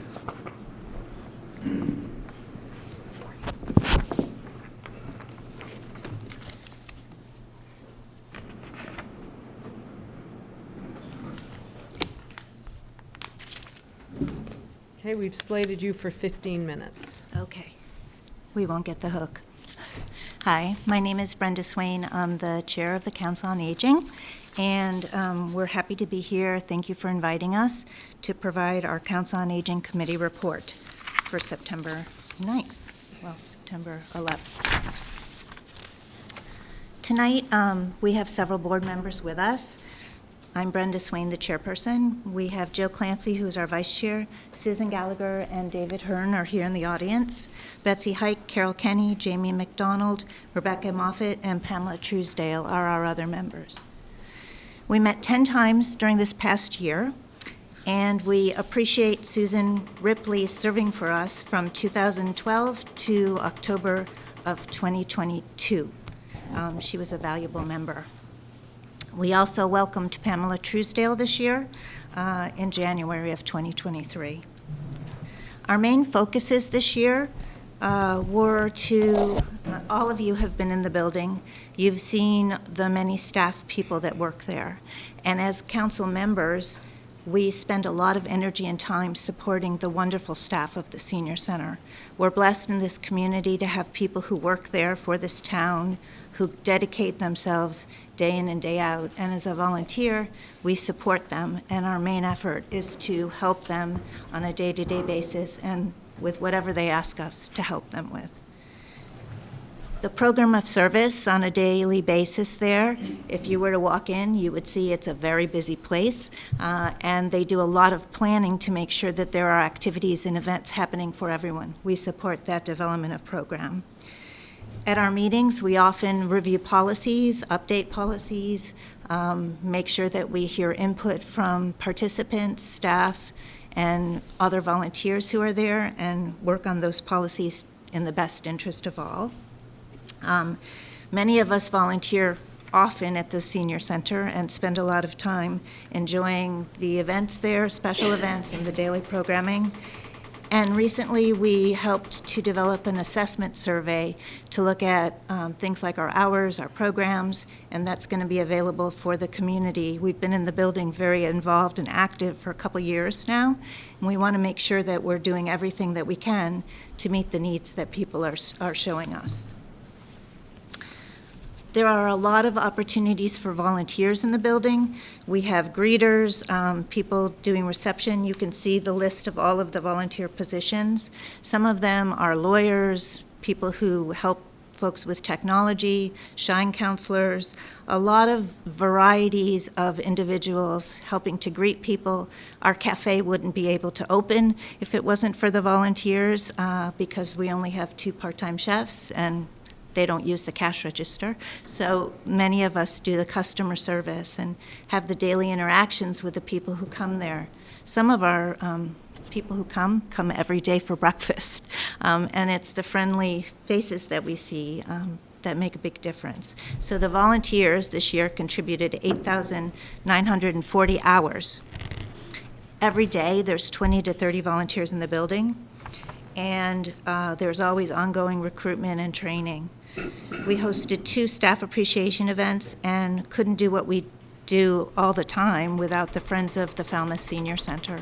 The budget of the department is one thing, but the Friends of the Falmouth Senior Center raise a lot of money that helps support special programs and activities that happen within the building. Thank you to all the volunteers. So, Jill Irving Bishop, Director of the Senior Center. So I always like to share the numbers, and I always add pictures because I think it's important to see the people that we are serving. This is a program of services, and our format and categories coincide with our state reporting. You've seen it in our annual report and our quarterly reports of the categories that we count our individual service units. And we do that by every time someone enters the facility, they sign in through our My Senior Center scan coding and checking what type of service they're going to intake that day.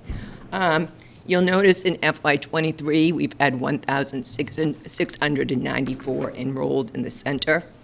And for a total, we've had 6,858 residents enroll in the senior center. And that's just over 2 years in the new center.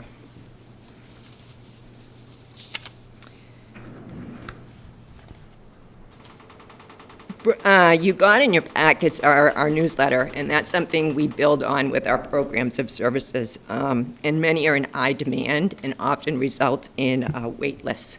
I guess we always say it's a good problem to have, that we have that many people wanting to partake in the center. And to provide the flexibility of program offerings, we do continue to shift rooms when needed to accommodate for participants and the number of the participants, and also to allow for some new program initiatives. Some of our highlights in FY23, as we continue to increase all of these types of programs, we did open our fitness room. We've had 380 orientations completed, another 121. We had one today. Here we go. We had another 21 today with over 3,200 check-ins just in the fitness room alone. Our Chappie Cafe, which brings a great place for people to connect and socialize. We've had 18,299 check-ins, and our point of sales is just over 20,000. That's every transaction at the point of sale. Some of our new program initiatives, we try and listen to what our participants want. We've opened up and added some arts and crafts. The cooking classes have been a great hit. It's nice to do some cooking for one or some small meals. Our gardening was a great asset this year because we don't have open space, and you'll see that in a second, that we collaborated with Atria to be able to offer gardening. And we created some spaces to have open art studio, open game time, and some open needlework, ping pong, and all of that. Doug, you can see yourself dancing in one of these pictures after serving a meal. So our friends, we do thank them because we have monthly programs that are ongoing that's supported by the friends, the bingo, the birthday, the cornhole socials, breakfast socials, and our holiday parties. So one program that has been really well attended, most of these are, and we do have wait lists, but is the Coffee and Conversation guest speaker series, where we're able to bring in a guest speaker on a monthly basis to provide educational and informational opportunities. As for our outreach, we continue to have a representative sit on the Elder Service Board of Directors as a Falmouth representative, and that's our outreach coordinator. In addition to our day-to-day phone calls and walk-ins for services, referrals, and information, outreach handled 50 new applications for fuel assistance and 13 recertifications. We also worked in dealing with about 25 REACH referrals, and that is reaching elders with additional community help. That's where we work closely with our police and fire. They're our eyes and ears in the community. If they're at a home, they see what's going on, they fill out this form, and we're directly contacted with our outreach to follow up to implement some services and some outreach to residents in the community. Another important outreach service that we offer is our senior municipal support team that's made up of senior center staff, myself and my outreach, human services, police, and fire. We meet on a monthly basis to go over the critical cases, to try and come up with a plan that can help serve that resident, because one or several of us might be dealing with a resident at the same time. And we've dealt with about 88 cases that we managed. We continue to establish and enhance partnerships. Our rec center has been amazing in offering the walking, the basketball, and pickleball for seniors during the day, in the fall, winter, and spring. We've worked with Elder Services. We were the host site for this part of the Cape to do grab-and-go meals for Thanksgiving and the holiday meal, and a fresh produce box in April.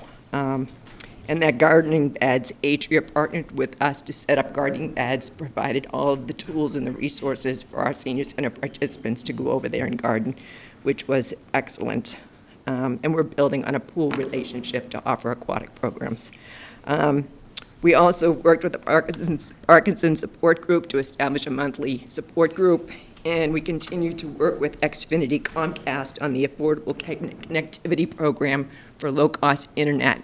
There was a presentation that was provided earlier on in FY23, but at the Senior Center, we continue to promote the program and set up one-on-one appointments for the seniors. So, this next slide, you were given the entire 2020 census report. I want to note in 2010, Falmouth had 10,857 residents aged 60 and up. We are now at 14,025. And out of 352 towns, we are ranked number 20. And I want to show you that number because we're almost at 7,000 residents enrolled in the new center. So we've achieved it, reaching almost half of them already enrolled, and it's going to continue to increase.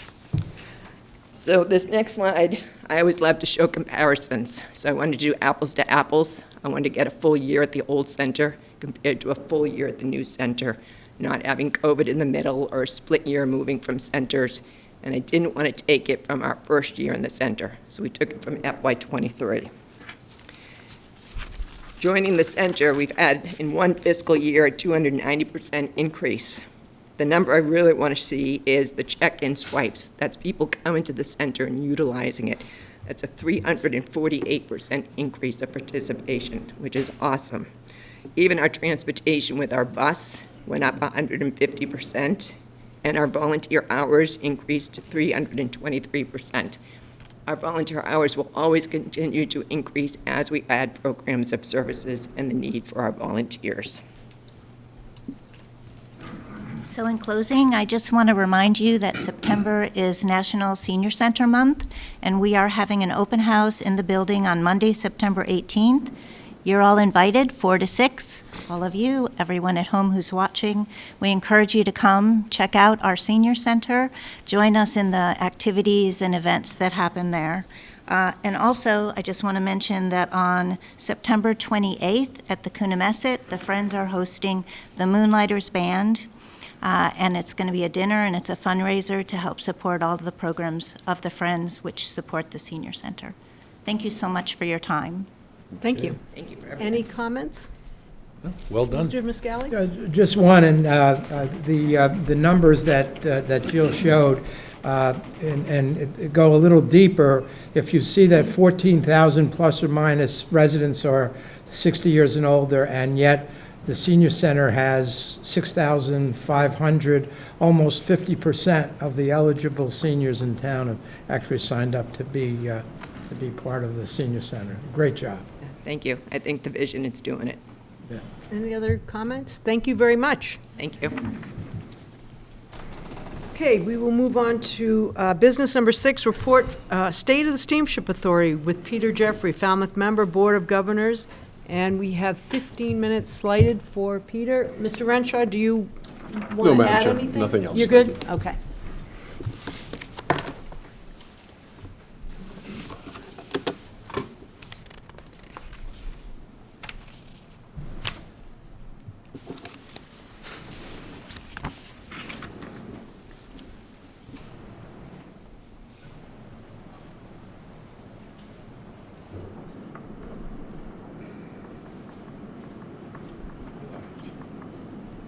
Of course, I'm having a hard time finding the start. There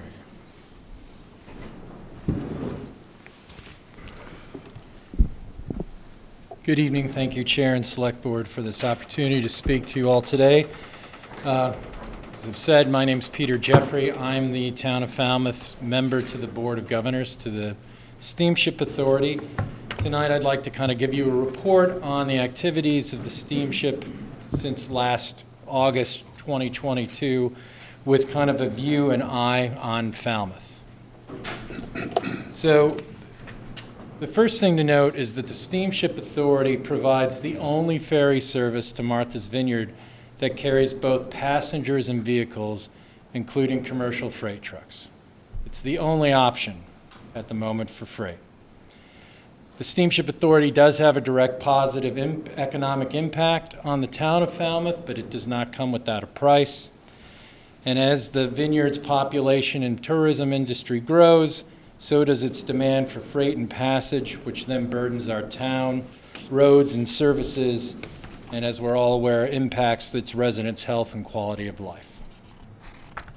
So what are those positive impacts? Because I want to put some numbers to that. These are statistics from 2022, calendar year 2022. In 2022, the Steamship Authority employed 175 residents of Falmouth. That represented 23.6% of the Steamship Authority's workforce of 743 employees. Over $9.7 million in total wages were paid to employees residing in Falmouth, and that represented about 23.1% of the total wages paid by Steamship Authority to all of its employees. And just to put you some pictures and graphs to those statistics, as you can see that Falmouth employs, the next town with the next most employees of the Steamship Authority are actually Barnstable. So it really is Barnstable County hosts the most employees to the Steamship Authority. Same thing in terms of wages. Most of the wages stay on Cape Cod, not the islands, and predominantly in Falmouth. It's the largest town payroll. And this is just the numbers of the comparison of 2020, 2021, and 2022. As you can see that the wages have grown every year that are paid to residents of the town of Falmouth. And in addition to that, as you're all aware, there's an embarkation fee passed by the state legislature to help mitigate the effects, the impact that the Steamship Authority traffic has. It's a pass-through. Currently, the embarkation fee is 50 cents per fare. In 2022, that embarkation fee resulted in $402,000, a little bit more than $402,000 going to the town of Falmouth. As you should be aware, I brought to the attention to the board this summer that there is legislation currently that I believe the Select Board wrote in support of in front of the Massachusetts legislature to increase that embarkation fee to $2 a fare. But what's its adverse impact, the Steamship Authority? Now, these are statistics from January of 2023 through June of 2023. Year to date, there's been a 5.2% increase in passengers carried from Woods Hole to Martha's Vineyard on the steamship. There's only been a 0.9% increase in vehicles carried, but there's been an 8.4% increase in freight trucks. And then by freight trucks, we're meaning those vehicles that are 20 feet and over. The largest number of freight trucks transit from Woods Hole to Martha's Vineyard between the 5:30 a.m. ferry and the 9 a.m. ferry. In June of 2023, the 5:30 ferry carried an average of 12 freight trucks to Martha's Vineyard on a weekday basis. It's much lower on the weekends, but these are the weekday statistic. On average, 12 freight trucks left Woods Hole at 5:30 ferry. Between 5:30 a.m. and 6:45 a.m., on average, 40 freight trucks in total on the freight ferries departed Woods Hole. And in June 2023, on average, 12 freight trucks arrive in Woods Hole from Martha's Vineyard before 7 a.m. So to put a number on the videos that I know we get about the freight traffic going down the road on Woods Hole Road and 28 and Locust, we're talking about a universe of about 52 freight trucks before 7 a.m. are impacting this corridor. And once again, just some graphs to show you the statistics that I'm relying upon. As you can see, passengers carried has somewhat stayed, other than in kind of the off-season of January, the same, actually we had fewer passengers in June carried. And the number of vehicles going over is actually going down in terms of passenger vehicles, but it's the freight that is having the largest uptick.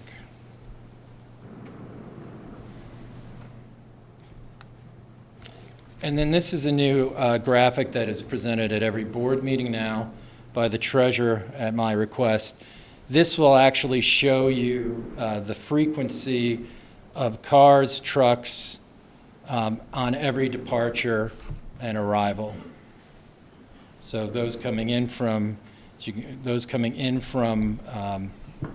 vineyard and those leaving.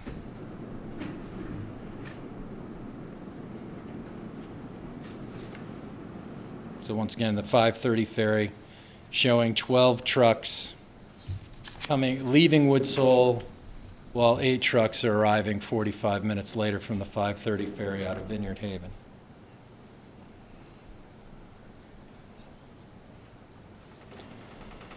So as we're all aware, the 5:30 a.m. ferry continues to have an adverse impact on the town of Falmouth, anyone living along that 28 corridor down through Woods Hole Road.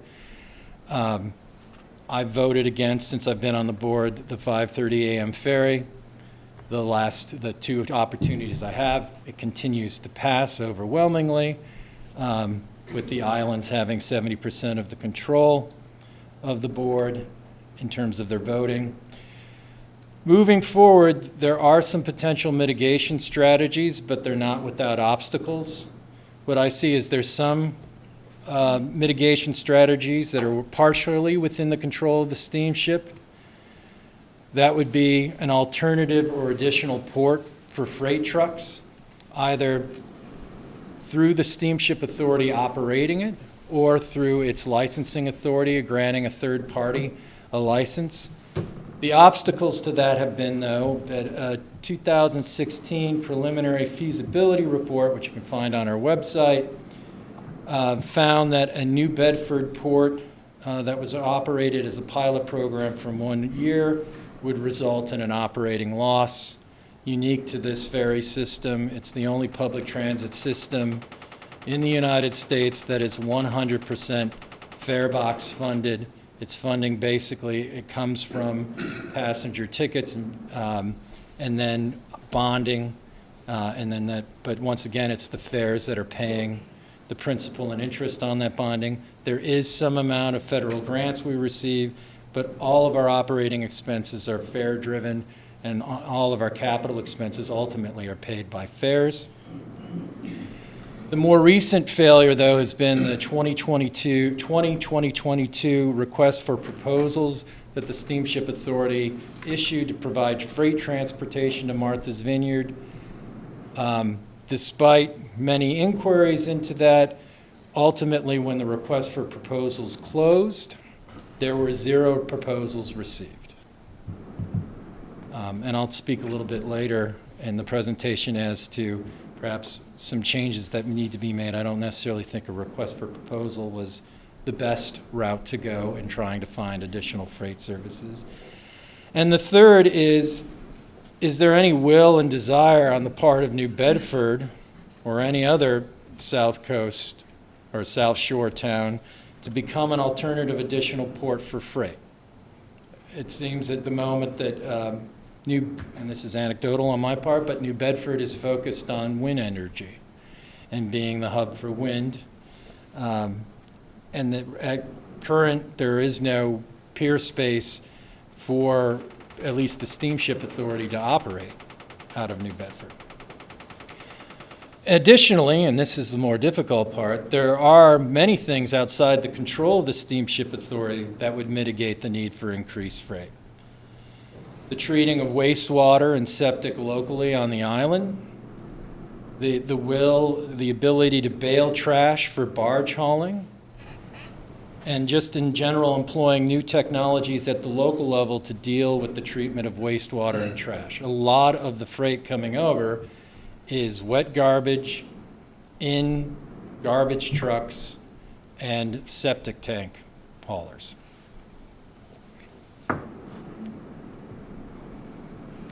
In addition to just kind of talking about the traffic issues, I did want to go over some of the Steamship Authority's projects and initiatives to date, especially those that affect the town of Falmouth.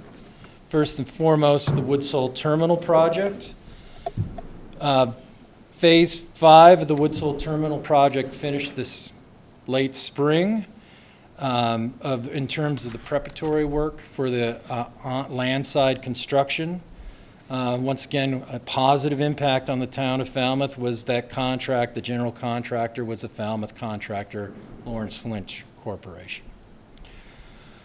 And just to let you know that in terms of moving towards a greener steamship, the terminal building is designed to achieve net zero energy status through the use of solar and geothermal energy systems.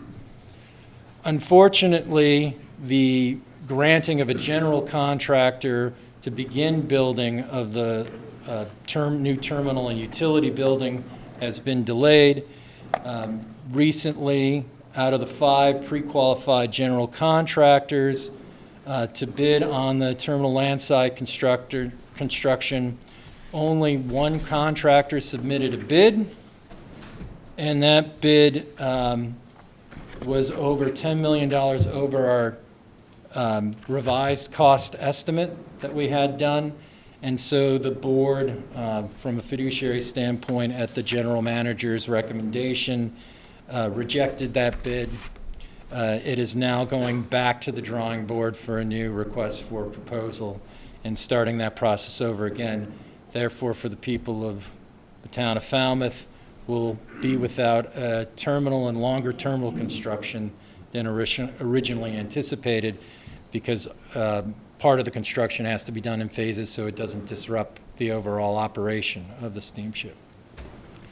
In terms of the fleet, if you remember last year when I came here, I was talking about we had a useful life survey of our vessels, finding that 4 of our freight vessels were at the end of their useful life and obsolete.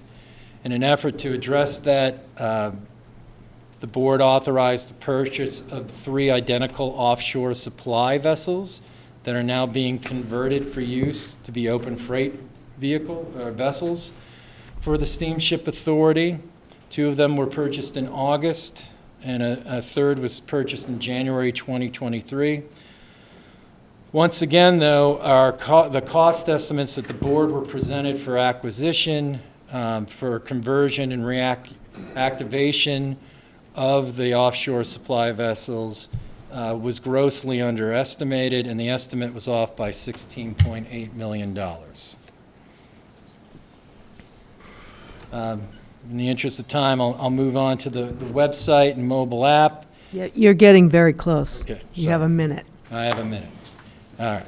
So I will just switch then. So looking to your direction moving forward, I see my priorities moving forward is improving timely communication between the town of Falmouth and the Steamship Authority, pointing to the road race weekend as an example of the Steamship Authority, as well as the island failing to coordinate properly with the town of Falmouth in terms of diverting ferries and potential emergency services, continuing to look at alternative and additional freight ports, and hopefully urging the Steamship Authority to reconvene the Long-Range Vineyard Transportation Task Force, and really focusing on financial stewardship and management accountability, because none of this can happen moving towards a greener fleet and mitigating, the effects of the Steamship Authority, at least in terms of pollution, without looking at our funds and having our funds be marshaled.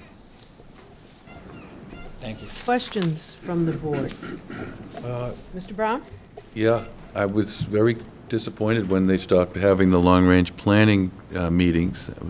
I was participating in that for almost 2 years, and we seem to be finally coming to consensus and coming to agreement on some items amongst ourselves.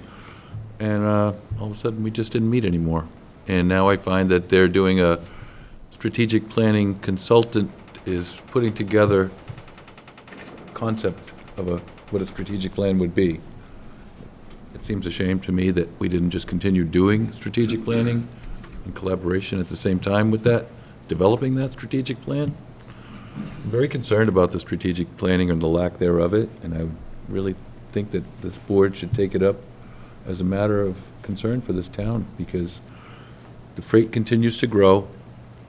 We're leaving the Steamship Authority to make their own long-range plan, but I don't have a lot of confidence in it. I don't really have a lot of confidence in the management of, I mean, they're off by 45% on the cost of fixing ships, and they've been in this business for a long time. So something's really off there. And the building, $10 million over. I mean, we all know construction costs are high, but that's a lot. It's a lot to be off, so. And you say that the freight has increased, and the number of trucks between 5:30 and 9 o'clock, is that correct? No, in the the morning? freight has just increased in general. What I was showing was, and I could get those numbers for you if you needed, what time the freight has increased. But in general, freight demand has increased in traffic. But to show the 9 o'clock, I wanted to show the universe of trucks that are actually going down the Woods Hole Road corridor. Because I know we all get concerns about that, and I live in Woods Hole, I experience it, that to put a number on it. And we're talking about there's 52 trucks before 7 a.m. on weekdays, freight trucks going up and down Woods Hole Road for the steamship. For the steamship. Go on, either boarding the steamship or coming over. arriving from the steamship. Right. Yeah. And that's a concern, and we hear that over and over again. Mr. Brown? Here's another concern. The new ships are another whole truck bay wider. So now, the reason there's 12 on the 530 boat, that's all that will fit. So now there's going to be, what, 16 or 20? Who knows? I believe there's supposed to be one extra lane, and what I've been pushing for, whether or not it's successful, is that if we increase the freight capacity of the boat, do we really need a 5:30 ferry? Because we shouldn't be increasing our freight capacity. We could, if we stay with the same freight capacity that we're carrying now, we should be able to do it with fewer trips with larger boats. Well, in fact, the Transportation Committee ran the numbers and already determined that with some strategic planning and scheduling, they don't really need the 5:30 boat now. It's just a matter of convenience that they prefer to have their freight moved early, which, of course, I can understand that desire, but as the island continues to populate and the needs continue to grow, what's going to be next? A 4:30 freight boat? I mean, it's inevitable that there's going to need to be more and more services.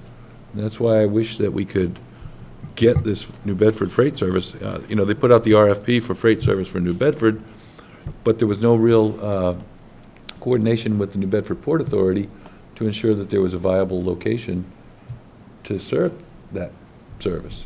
And so it's not really a surprise that there was no response. And at our last meeting in February, we talked about the fact that that 2-acre site that was available was definitely not sufficient, and our transportation group asked Mr. Sayers and Mr. Davis to go back and talk to the Steamship Authority, talk to the New Bedford Port Authority, and see if there's any supplemental sites that might help with that 2-acre site that's not adequate, or if there's any other sites. And just a few weeks ago, I called, maybe almost 2 months ago, I called the Port Authority and called the mayor's office. There's been no outreach. Maybe there has been since, but at that time there hadn't been, and that was quite a long time after our last meeting. So I'm disappointed, and I'm concerned that we may need to take this to the legislature and ask for some intervention, because we're not really getting anywhere. Mr. Muscally? Thank you, Mr. Brown. You mentioned you might have an alternative way of going about the New Bedford site, other than RFPs. So my thought is and what I'll be pushing for is we should be doing some kind of market research to see what would interest third-party carriers, to be an alternative freight route. It did develop for Nantucket because a large parcel service failed to make their reservations in time to Nantucket for the summer, and that market demand spurred a barge service to go.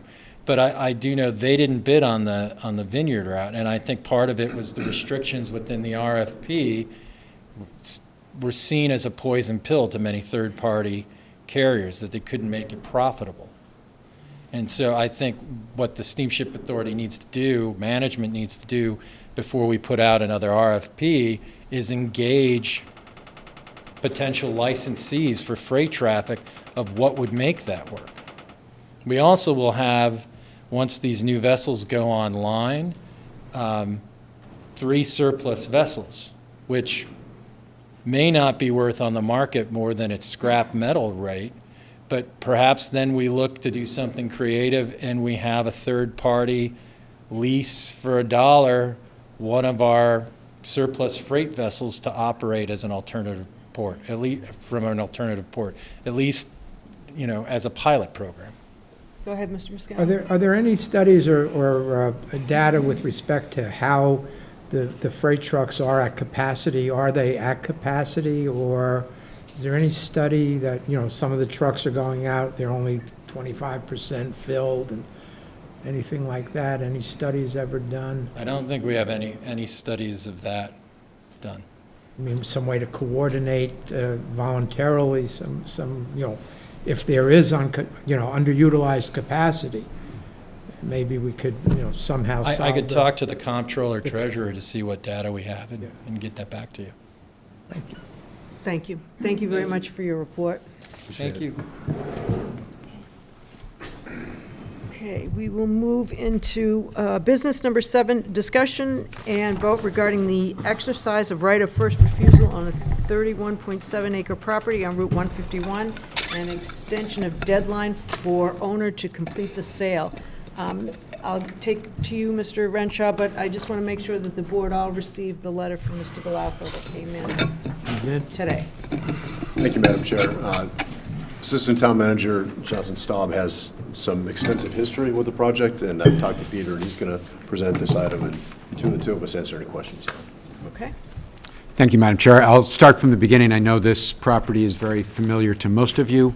It was in December of 2021 that the town's right of first refusal was brought for consideration to the board. This is certainly an unusual situation. It is a 31.7 acre property, 4 parcels, located on Route 151, south of Route 151, right near the Route 28 on and off ramp. And under this deeded right of first refusal, upon receipt of a notice from the owner, the town has 120 days to purchase the property if it so desires. And the town did receive such a notice back in 2021. At that time, the board had a couple of meetings to talk about it, received an analysis from the planning department, and other members of the staff contributed to that analysis as well. The decision at that time was made by the select board not to pursue ownership of the property within that very tight time frame. And I'll just review briefly some of the concerns that were identified and some of the reasons that were identified by staff and cited by the board ultimately back in 2021, which led the board at that time not to exercise its right of first refusal. So we're back again now because that sale did not go through, and the owner of the property has a purchase agreement with a new buyer, so the process is starting again. And I left a hard copy for you at your places this evening, a July 28th memo from Attorney Laura Moynihan, who's with us tonight, to address this request. So the current offer that the owner has received is for $4.5 million from PJC Investments, and they are seeking a closing date of July 6, 2025. So there are two decisions before the board tonight. One is whether to exercise the town's right of first refusal to purchase the property, and then the second is whether to authorize an extension of the owner's timeframe to complete the sale of the property. So back to the prior discussion the Select Board had a couple of years ago, challenges with respect to potential development of this site, and affordable housing was the priority that the board was looking at for potential development. The site has existing utility easements cutting through the property, which limit the amount of land available for development, and there are quite significant elevation changes for Cape Cod on this property that will either limit the development opportunities or make it significantly more expensive. As with most locations, this property is not on the town's current sewer line, nor in the town's, according to our existing wastewater management plans, we're not contemplating bringing sewer to this property. It is within a nitrogen-sensitive area that feeds into Rand's Canal and ultimately West Falmouth Harbor. So that nitrogen impact was a concern for the board and a reason cited not to purchase the property for affordable housing. Access to the property is another challenge because there is limited frontage and it is in very close proximity to the Route 28 on and off ramp. So that's going to require coordination with MassDOT and potentially some additional expense to figure that out. And then lastly, the reasons it's difficult for the town to do a due diligence and bring this to town meeting for action within the 120 days that the right of first refusal allows. So that timeline would certainly be a very big challenge for the board in exercising its right of first refusal. And with that, I'm happy to take any questions. And again, Attorney Moynihan is here to speak to the request. So we have been through this before in terms of voting to exercise or not exercise the right of first refusal. So does the board have any questions regarding that piece? Madam Chair, I need to declare that I've entered into a verbal agreement with Attorney Moynihan on a private matter regarding my personal property, so I want to make the board aware of that. Okay, thank you. Any questions around voting to exercise or not exercise the right of first refusal? I have questions if the developer would be willing to offer, what the intent is for the property, because that would help me decide whether or not I was interested to pursue the right of first refusal. Anyone have the answer to that question? Attorney Moynihan? You're looking for information on what the developer is proposing? Just curious of what would be going out there if we didn't exercise our right to try to put affordable housing or something there. I can spend a couple of minutes showing you some information on it, or I know your schedule's very tight, so Ray Matrano is here from Waypoint, which is the proposed project manager. The developer, senior housing or senior affordable living proposed developer is Northbridge Companies, so I have some information on them, but whatever you tell me how much time you want me to spend, I'm happy to show you some pictures and give you more information. I'd also like to ask for a copy of Mr. Galasso's letter, because that was not sent to me, so I'd like to understand what that's all about, if I may. Should I email it to Ms.? It's public record. Of course, yep. I can actually give you a copy. Do you want to spend a few minutes taking a look at? I'd be interested if you're willing to share. Okay.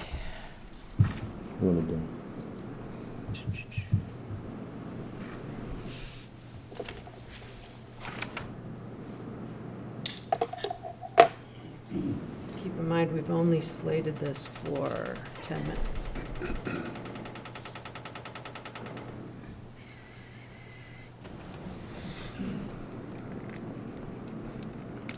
File's not opening.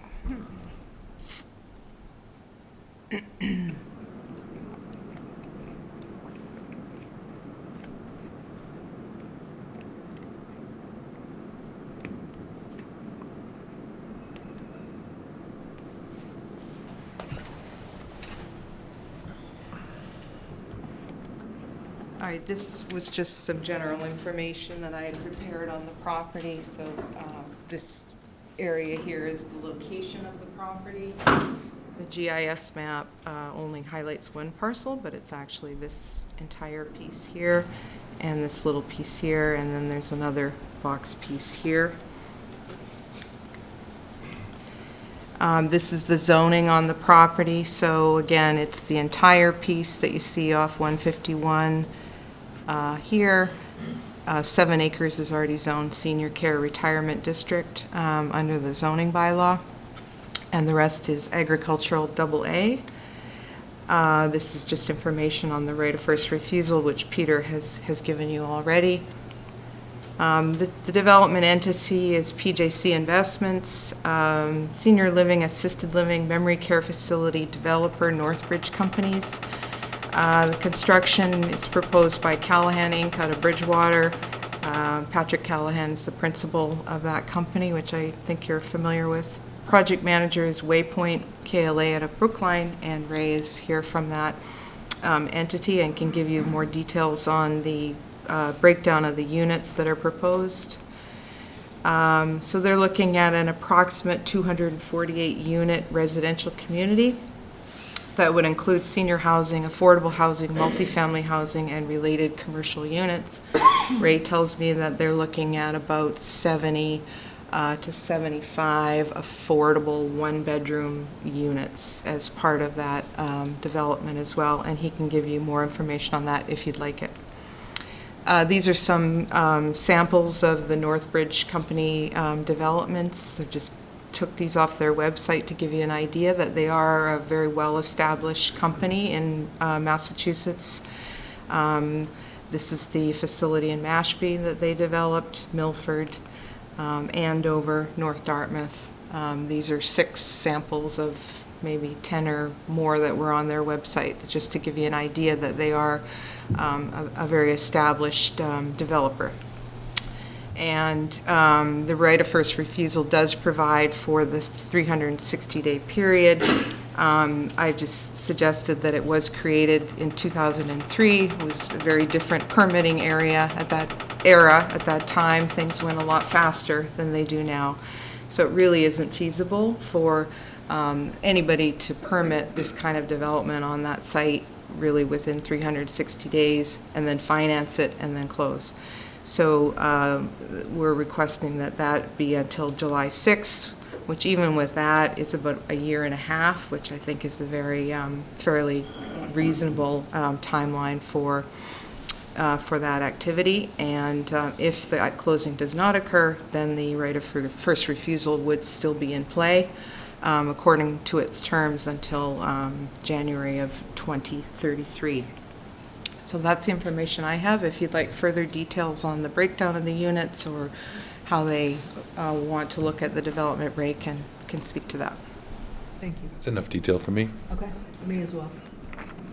Just Go one ahead, question, Mr. if you Skelly. could expand a little bit on the concept of affordable housing. I mean, what kind of affordable housing are we talking about? I'll let Ray speak to that Thank since you. it's their project. Good evening. Ray Matrano from Waypoint. Specifically, we're looking at 70 units of senior affordable housing. So the program basically would be a standalone 70-unit apartment building for seniors, and then a standalone independent facility, independent senior housing with cottages, market rate with some affordability. But they're independent. They're 2 different sponsors. One is Northbridge for the independent, and the senior affordable would be sponsored by the Planning Office of Urban Affairs, who's a nonprofit affordable developer who specializes in senior affordable housing. And there'll be sort of a joint venture between the two on the site. Thank you. Any other questions, comments? Oh. Well, I have another comment. Go ahead. I would say that if we weren't prepared to spend $3 million, I don't think we're prepared to spend $4.5 million. I would agree with you. So I would move that we waive the right of first refusal and just let this parcel be developed. Okay, so the, one of the motions would be vote to not exercise the right of first refusal and authorize an extension of the timeline for the owner to close the sale of the property to July 6, 2025. Is that your motion? It is. Okay, I have a motion. Do I have a second? Second. Okay, I have a motion and a second. Any further discussion amongst the board? Hearing none, all those in favor? Aye. Thank you. Good luck. Thank you.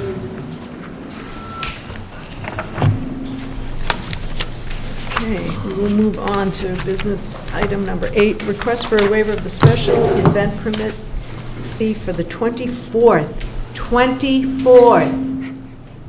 annual Chris Weatherby Memorial Toy Run motorcycle fundraising ride, Sunday, 11/5/23. No, Tammy's here. Does the board have questions of Tammy? We have done this before. No, we ask him every year. I don't think we need it anymore. I promise. I would move approval. Okay, we have a motion to move approval. Do I have a second? I'll second. Do we have to take public comment on it? Yeah, I'll second it then. Okay, we have a motion and a second. Any further discussion amongst the board? We do this every year. Hearing none. All those in favor? Aye. Aye. Thank you. Thank you. Thank you very much. Be well. Number 9, discussion and vote on application for ownership of Nobska Lighthouse. Mr. Renshaw. Thank you, Madam Chair. The U.S. Coast Guard has begun a process, as you all know, to consider transferring ownership of the Nobska Lighthouse property to a government agency or a nonprofit. Staff, and tonight specifically Peter Johnson-Staub, our Assistant Town Manager, is going to present some potential actions and request a Select Board vote tonight. Madam Chair, if I may, I'm going to abstain as I'm a member of the board of the Friends of Nobska Light. Thank you, Mr. Muscali. Thank you, Madam Chair. As the board is well aware, the Nobska Lighthouse property, or Nobska Light property, is an iconic and beloved historical landmark, and we understand the Select Board and the community want to see the property maintained and that it remain open to the public. We talked a couple of months ago, the board authorized us to authorize the town manager to submit a letter of interest to the federal government, which had issued a notice of availability that the Coast Guard had deemed the property was no longer needed by the Coast Guard, and they began a formal process to identify potential owners who would receive the property at no cost, with the significant restrictions that the federal government places on lighthouse properties. And that was done at the time so that the town could pursue further due diligence to evaluate 3 options. 1, town applying for ownership. 2, town supporting the Friends of Nobska Light ownership application. And 3rd, a combination where both the town and the Friends of Nobska Light submitted an application. Since that time, there was an on-site meeting that was held by several U.S. government agencies, including the Coast Guard and the Government Services Administration, which I attended along with Associate Town Council Brian Tobin and President of the Friends Group, Kathy Walrath, who was with us this evening. And we had a really frank conversation with the federal representatives there, one of whom will be one of the 3 evaluators for the first step in the process as they vet the applications received by entities interested in taking ownership of this property.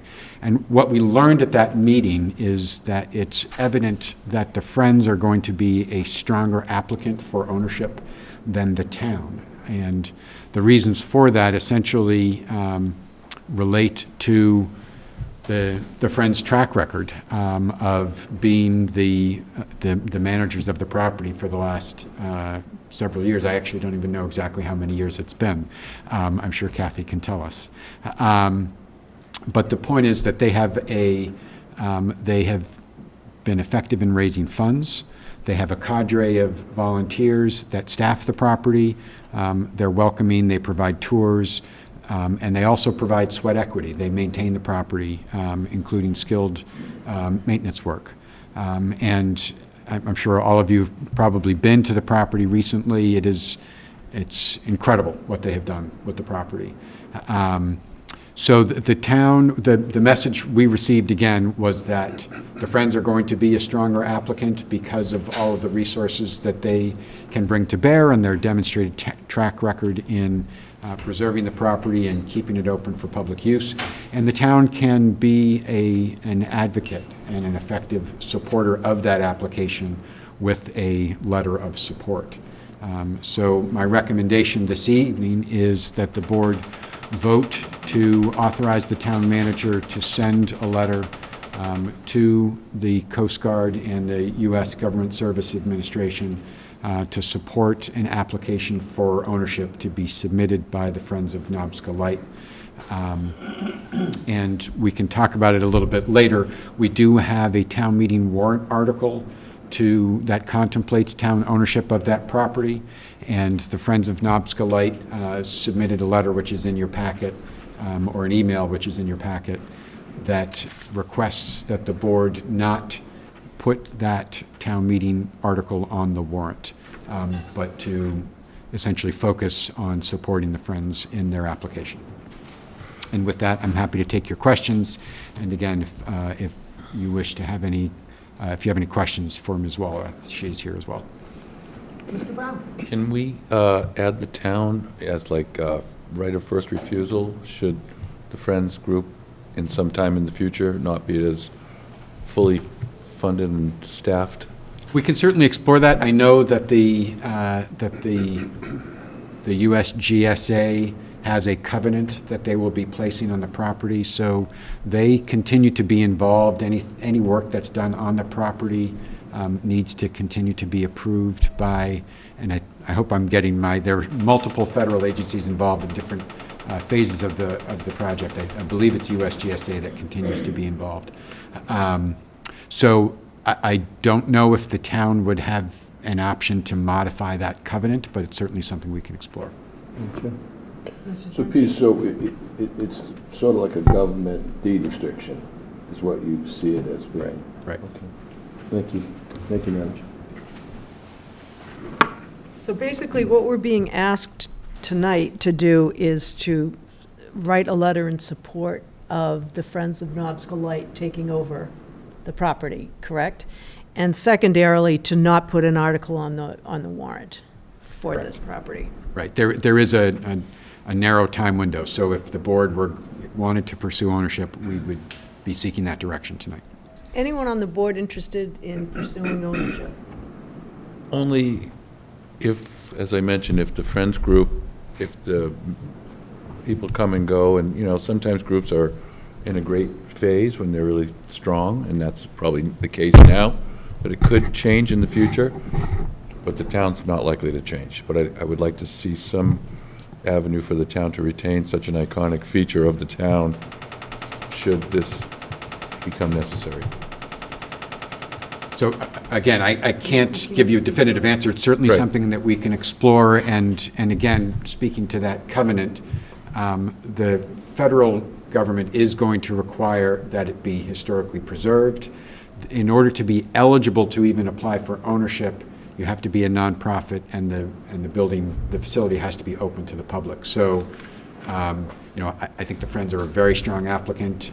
We don't want to be overconfident, but you know, I think they have a very good chance of being the successful applicant. But if they are not, whoever else might be the applicant is going to have to keep it open for public view, and they're going to have to preserve it for historic purposes. And you know, and again, we'll pursue what means the town may have if the Friends become the owner, or another entity. If there is an opportunity for the town to have a right of first refusal, we'll look at that. Are there potentially other entities that we're not aware of? There are other entities that we know have expressed interest and that attended the site visit. Yeah. And go ahead. Yes. There might be language in their agreement, the federal government's agreement, that cover that, though, right? That it returns back to them or to a state of. That's the question that we would. So it may return back to the federal government, so they may not allow it to return to us. Right. But we don't know that. We don't know what that language is yet. Right. Right. So we'll have to pursue that.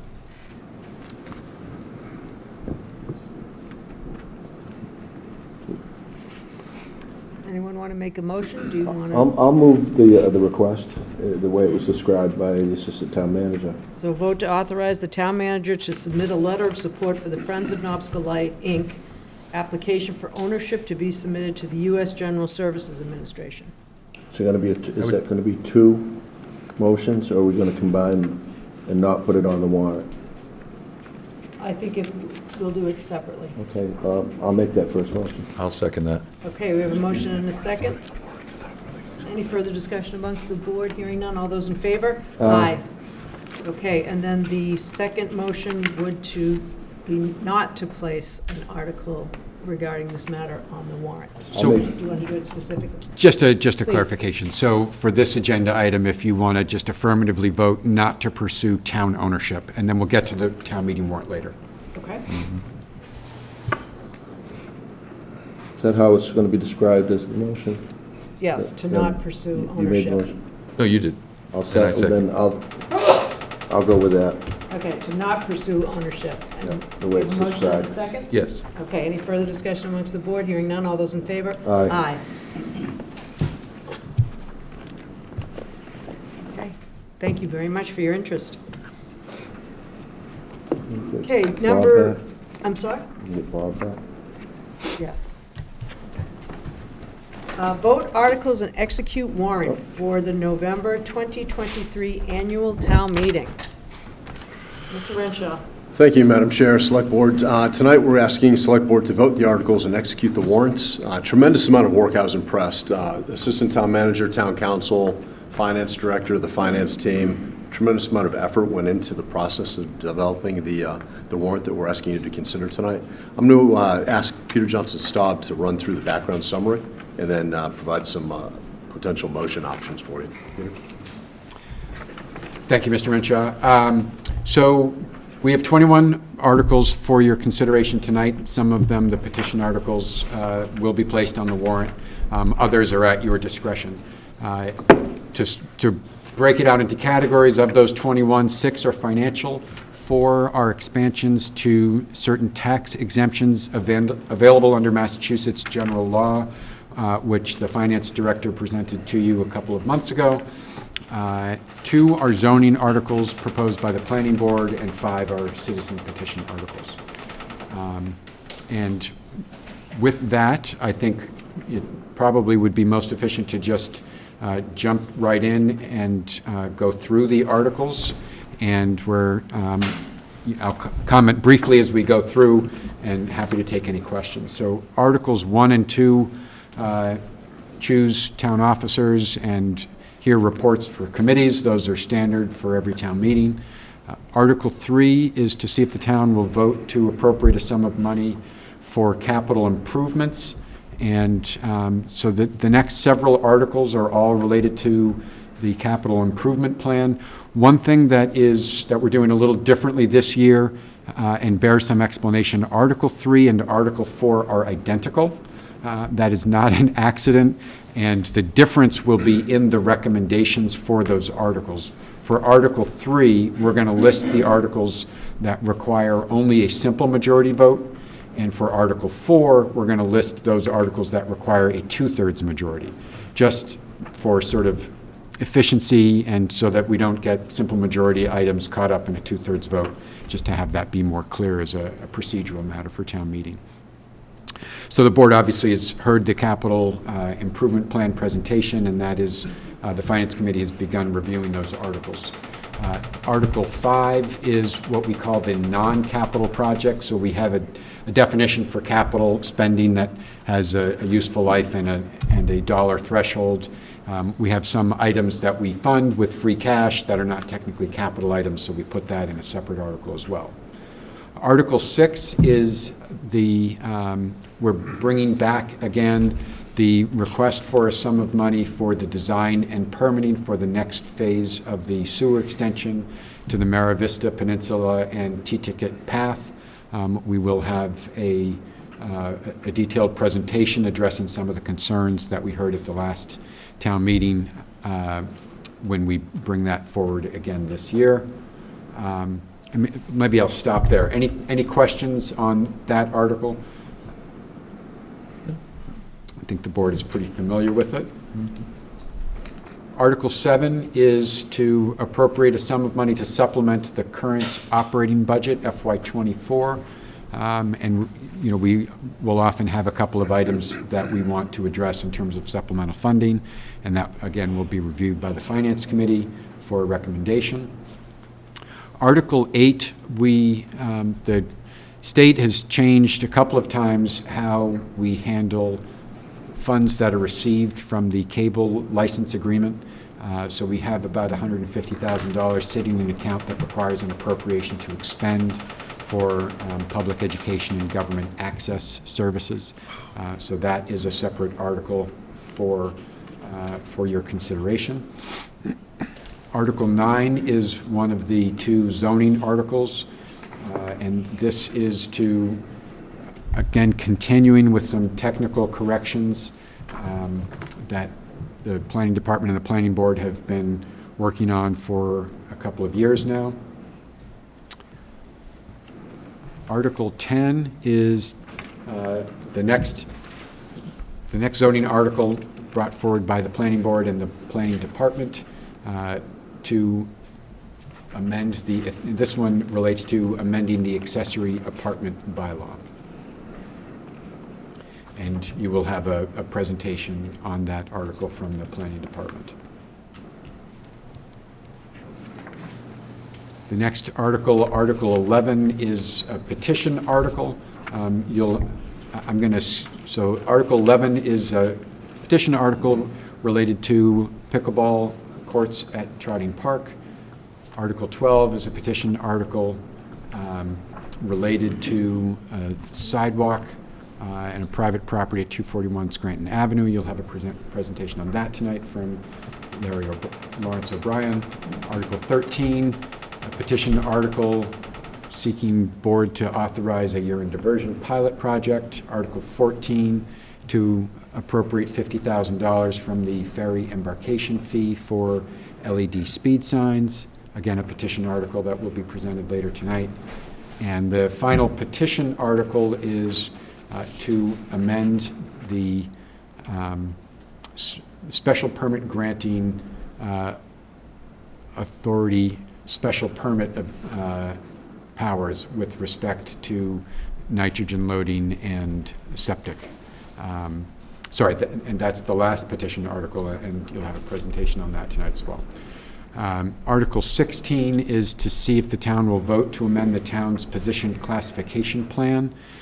In your memo, we've identified 4 potential new positions, and we wanted to emphasize that we're going to bring those forward. Those will be listed in the recommendation, and it's too early in the budgeting process for us to say that we will be able to support those, to fund those 4 positions, but we want to keep our options open, given how early it is in our budgeting cycle for that. And there may also be a couple of positions that we look at an existing position classification and increasing the pay grade. So that is Article 16. Article 17 starts the articles that increase property tax exemptions. These are existing property tax exemptions that Falmouth residents have available to them based on general laws, and we have the board and town meeting have an opportunity to increase some of those exemptions, and they're very specifically tailored to certain categories. So Article 17, for example, is for senior citizens with a certain income, and that's to increase the exemption from $500 to $1,000. Article 18 is an exemption that relates to lowering, this one is about the eligibility for senior citizens. It lowers the age of eligibility from 70 to 65. Article 19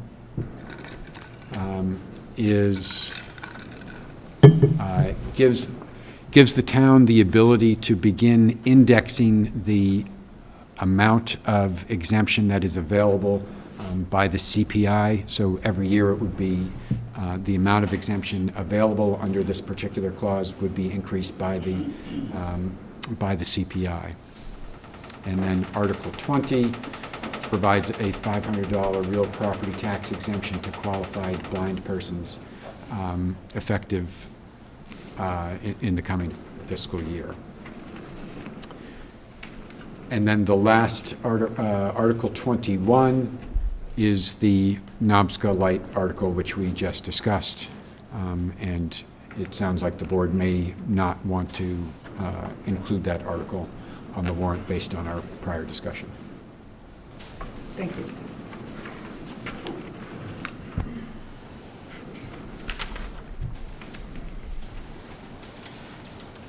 I would move that Oh, we go remove ahead. Article 21. Second Mr. Brown's motion. Okay, we have a motion and a second to remove Article 21 from the November 2023 Annual Town Meeting warrant. Any further discussion? Okay, all those in favor? Aye. And one abstention. No, abstain. And one abstention, okay? Thank you.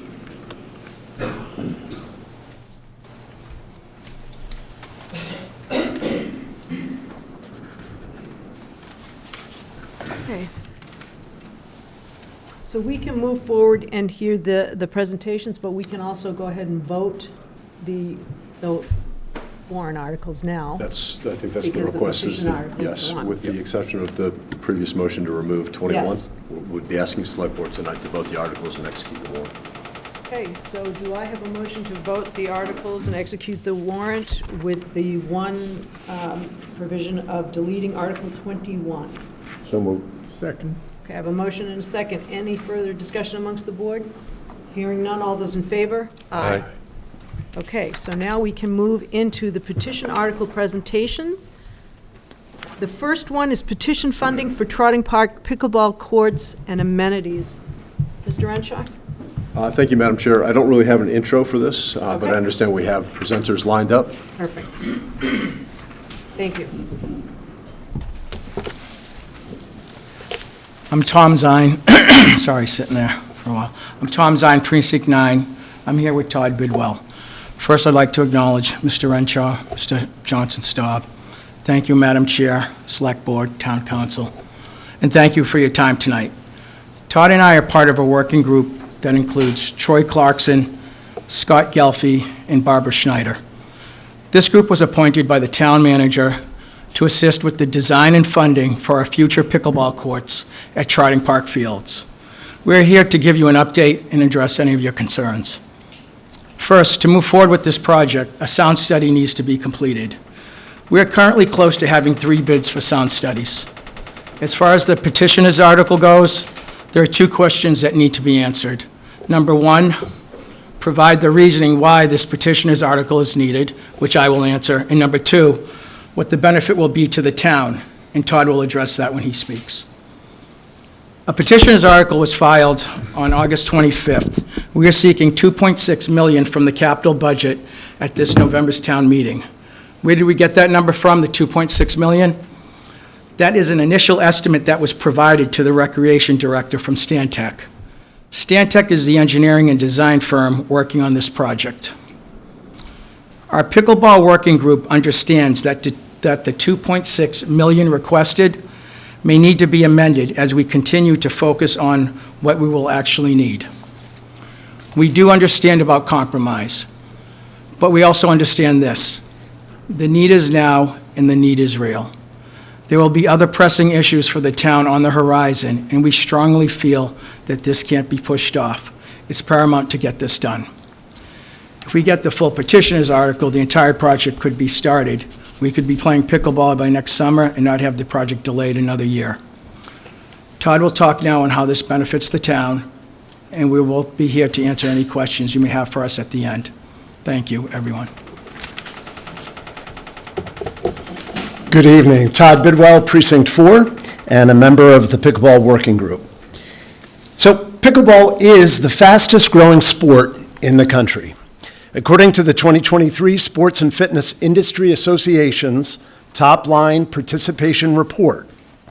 Pickleball participation almost doubled in 2022, increasing by nearly 86% year over year, and by an astonishing 159% over 3 years.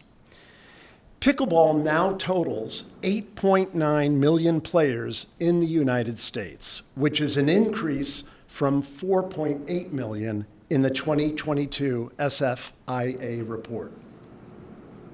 We believe that a pickleball park in Falmouth is urgently needed for several reasons. Pickleball is truly a game for all ages. It is a simple game to learn and is currently being taught in the Falmouth School District.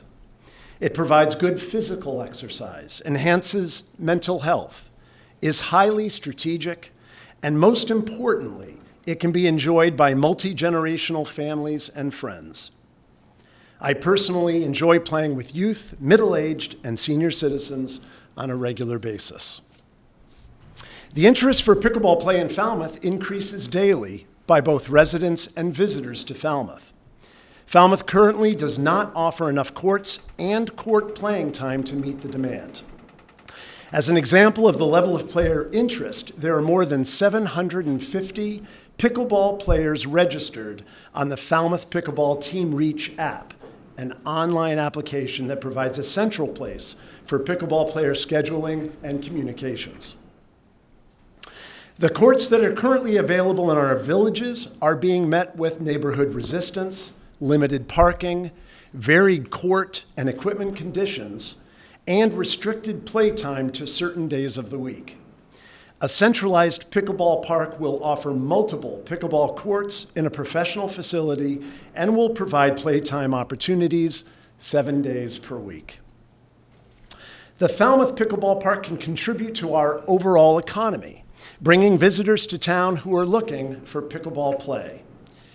Additional revenue generated through the development of local and regional tournaments will contribute to our local tourism for day trips and overnight stays, including restaurants, shopping, hotel rooms, and area attractions. The funding we are requesting to complete this project is filling a great need, which will provide incredible social opportunities and health benefits for all ages. Thank you for your time. Thank you. Okay, we will go to the second petitioner article on Harborside Realty Trust, 241 Scranton Ave, sidewalk/curb cuts.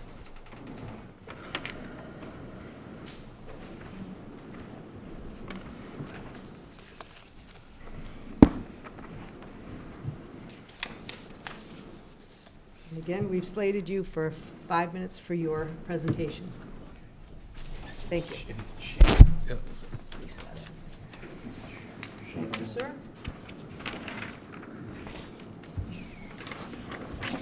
Thank you, sir.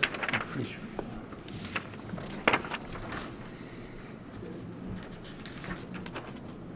Thank you.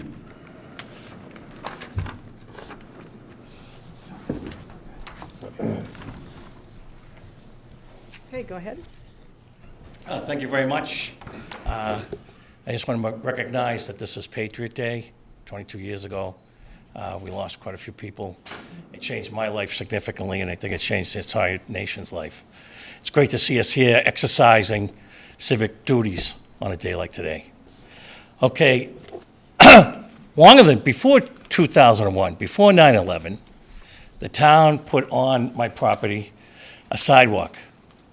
Errantly, no intention to have it wrong, but it was wrong. Did you introduce yourself? Oh, I'm sorry. Please. Lawrence O'Brien. We know who you are. I'm representing Harborside Realty Trust on this. Go ahead. So the town mistakenly put quite a bit of a sidewalk on the property. When the property was starting to be developed, which before 9/11, this was discovered and discussed with the town surveyor and the head of the DPW. Then 9/11 came, I went away, I was gone for 6 out of the next 10 years, came back, went to law school that the government sent me to before we could really start getting back into the project. During that time, though, we contacted the town, and on many occasions, it just got, well, for whatever reasons, it got pushed off. Brings us up to today. We had a couple of meetings last month with the town manager, and town council was at the first one, in which it was discussed, and town manager informed me that the town will be removing the sidewalk, finally, from my property. When they're removing the sidewalk from my property, for the 20-plus years of free lease or free use, if you would, plus enduring all the impediments from the town, I'm requesting that the town put in the curb cuts. And I gave you a drawing what the curb cuts will look like. Put in the curb cuts and then grade off for the driveway coming in. Now, the town, when they remove that portion of the sidewalk from my property, may be in a position where it's non-conforming to ADA standards, at which time the town's going to have to rebuild the sidewalk anyway and move the curbs. So I don't think that's a big ask, to ask the town, when they're resetting those curbs, to put in the curb cuts. Same amount of labor, same amount of time. As far as the rest of it, it was pointed out that, and council's here, so we'll probably address it some more, the spending town's money on private property is not 100% clear. There's only a few exceptions where you can do it. But I think this is one of the exceptions, where this is spending money for rent, if you would, overdue rent. And just to give you an idea of what the rent could be, a parking spot on Scranton Avenue, and that's what about the square area, about what we're talking about is a parking spot, goes for $20 a day. If we went $20 a day from the time I owned it, we're well over $200,000. $150,000 minimum if we thought that back then it wasn't $20 a day. As of the meeting, when this was discussed for the town to put the curb cuts in June of 2021, and this is, again, more delay since June 2021, it was $20,000 was the number that Peter McConaughey, the head of DPW, I believe had received from Lawrence Lynch. Whether it's the same price now, I don't know. That was 2 years ago. But I want to say that I hope the town's cooperative with this. It's been a long time. We've endured a lot. We've gone through jumped through a lot of hoops, and we're very close to making this happen. I hope we can finally put this to rest and make it happen. Thank you very much. Thank you. This is the town meeting member, Dinan, and he wanted to speak. Hopefully I got a minute or two left on my time. You have about 30 seconds. Bill Dinan, Precinct 5, New Silver Beach. Larry O'Brien and I go back in the Marine Corps over 40 years ago. We served together. He called me last week. I thought it was settled. We talked about this 27 months ago at town meeting, or on town floor, talked about this article. David Ferriera was very upset. Most of you people weren't on the board at the time. You weren't around. Town council, general manager, Doug was there. It was supposed to be resolved. 27 months. 9/11 happens. It's appropriate we're here tonight. 9/11 happens. Larry O'Brien gets activated in the Marine Corps, goes away for the global war on terrorism. All right? Goes away in January. He spends 10 years in the Marine Corps on active duty. He comes out 100% disabled. The property is approached by the town. The people that did it are already gone. The surveyor, the commissioner, they're not around anymore. It's a whole different crew. He just wants it corrected. He got the call, he went, he served. The town made a mistake. Correct the mistake. We're only talking about a few feet here. Give him access to his house. It's right across from the Flying Bridge. You can see it. Let him have access to it. We have a town manager, he's a Navy veteran. Hopefully this will help. He carried it on. He has 3 family members that are active in the service, 2 naval officers and 1 Marine Corps officer. One of them is a female naval officer. He's done his time. He served his country. Please help this gentleman resolve this. This is a disgrace, and it shouldn't have happened. I'm embarrassed to talk about this. Thank you, It sir. should be resolved. Thank you.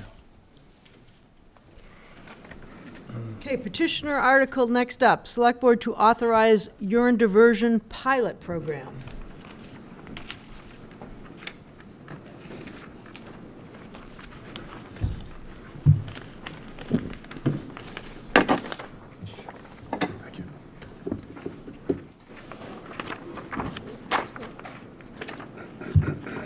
Thank you. Thanks, Nancy. Okay, and again, you will have Okay. 5 minutes. Go ahead. Okay, good evening. My name is Kim Comart. I'm representing the Falmouth Pond Coalition, the Green Center, and the other petitioners on this warrant article. This warrant article asks town meeting to advise the Select Board to authorize a urine diversion pilot project in consultation with the Massachusetts Alternative Septic System Technology Center that would test urine diversion as a method for effectively reducing the amount of nitrogen and phosphorus that is entering our waters. The Falmouth Pond Coalition serves as an umbrella for a growing number of residents and local pond groups that desperately need other solutions to the challenges they are facing on their ponds. All the petitioners see urine diversion as an extremely cost-effective way to reduce nutrient loads on our ponds and estuaries, reduce Falmouth's future spending on sewers, reduce spending on IA septic systems, reduce water use, and reduce greenhouse gas emissions. We hope town meeting members and the Select Board will support the comprehensive proposal that was submitted in August by the Technology Center. We believe it would be a wise and strategic investment. We plan to preview this pilot project at the November town meeting with the hope that town officials will then bring a funding request to town meeting in April to support the pilot. We'll spend from now until April laying the groundwork for the project, including exploring other funding sources to supplement Falmouth's investment. Many of Falmouth's water bodies are showing serious signs of stress and degradation. For any of you who drive by Mill Pond in East Falmouth, Shallow Pond in Hatchville, Cedar Lake in North Falmouth, or walk along the Shining Sea bike path in West Falmouth, you will see waters that are badly degraded and may never recover.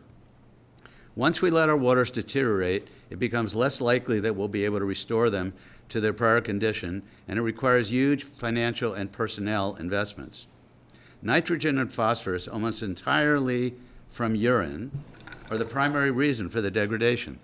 Septic systems contribute 75% of those nutrients, which make their way into our groundwater and then our water bodies. Currently, 11% of all the households in Falmouth are on sewer.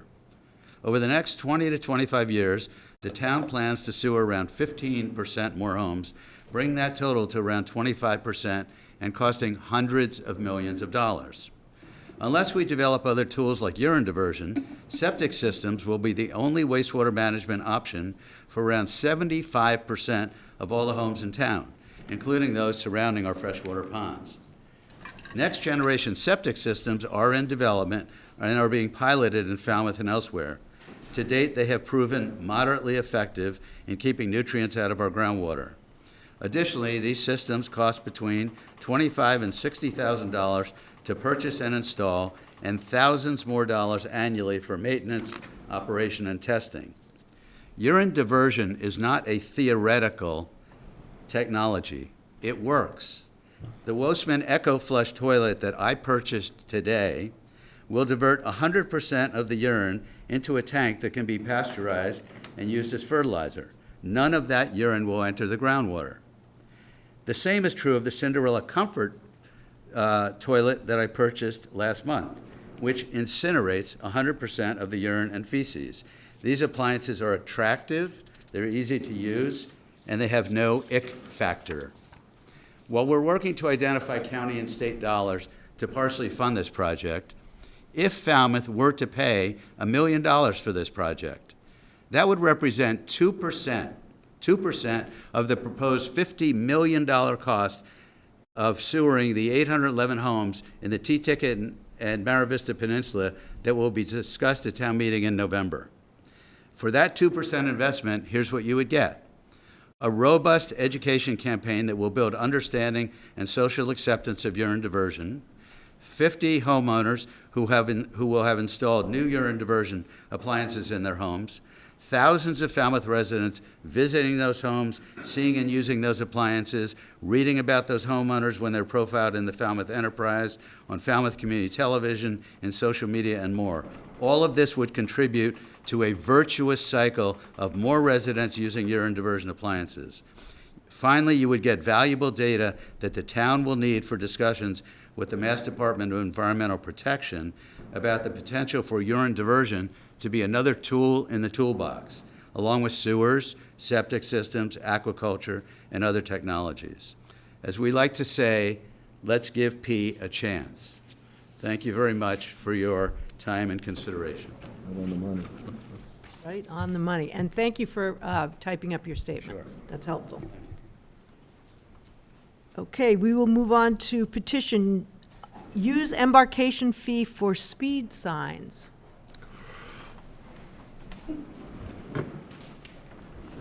Phil Logan, Precinct 1.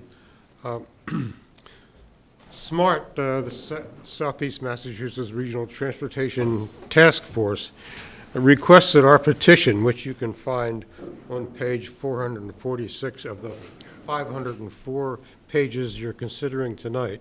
My hat's off to you for that. Which is to have its petition indefinitely postponed. We met today with, 6 of us met with Mr. Renshaw, Assistant Manager, Mr. Johnson Staub, Peter Connery, DPW Head, and Engineer Jim McLaughlin, and had a very productive session during which we reached a consensus about how to move forward from our original request in 2001 for $30,000, and we're going to be able to come up with locations for the MassDOT to consider when we're working collaboratively next week, identifying specific locations. And we think we may be able to carry out the additional signs without any additional money being requested from the embarkation fee. So thank you very much. Thank you, sir. Thank you. Okay, and our last petition article, amend zoning 240-7.77B for septic treatment. Attorney Clower? Good evening. For the record, Kevin Clower. I'm here tonight presenting the petition article submitted by Mike Duffney relating to zoning bylaw section 247.7B6. This proposed amendment is designed to provide the special permit granting authority, which in this case would be the Zoning Board of Appeals, with some flexibility and some level of discretion. Specifically, would allow the discretion to approve by special permit discharge of more than 7.5 gallons per day per 1,000 square feet within a water resource protection district, if the applicant was able to establish through the use of an advanced treatment system that nitrogen loading that would result would be the same or less than would result from a standard Title V system. This specific petition articles are submitted with the proposed YMCA site in mind, but it's important to note that this is not a blanket approval. This would still be subject to a special permit and all standards set forth within the Water Resource Protection District, as well as Section 240.12.1E, which governs all special permits and includes considerations such as the adequacy of the site in terms of size, the suitability of site for the proposed use, and the adequacy of the method of sewage disposal. That is, in effect, it with regards to this petition article. Thank you very much. Thank you.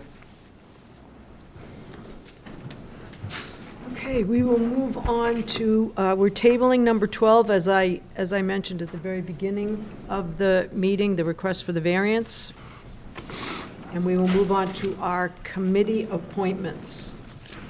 Mr. Renshaw? Thank you, Madam Chair. Select Board is being asked tonight to make 4 appointments. The first, we request reappointment of Town Engineer, Mr. Jim McLaughlin, to serve as the Town Representative to the Cape Cod Joint Transportation Committee. The Cape Cod Joint Transportation Committee is the transportation planning advisory group that reviews, discusses, and votes on recommendations to the Cape Cod Metropolitan Planning Organization. Cape Cod's Commission's Joint Transportation Committee related work includes preparation of an annual unified planning work program for transportation related activities, an annual update of the transportation improvement program and any necessary TIP amendments, and lastly, the development and implementation of the Cape Cod Regional Transportation Plan. In addition to this appointment, Madam Chair and Select Board, We're also recommending that Select Board approve the appointments of 3 Cape Cod Aggregates staff members seeking appointment as certified weighers, and those folks are identified in your packets as Ms. Jennifer Quinn, Mr. Ted Boosfield, and Mr. Brian Studley. Madam Chair, I'm going to abstain from the last part of that with respect to Cape Cod Aggregates. Both my brothers work there. So do I have a... Yes. No, I didn't say that. What I said was, we were not going to, I was tabling business number 12, request for a sign variance. That's what I said.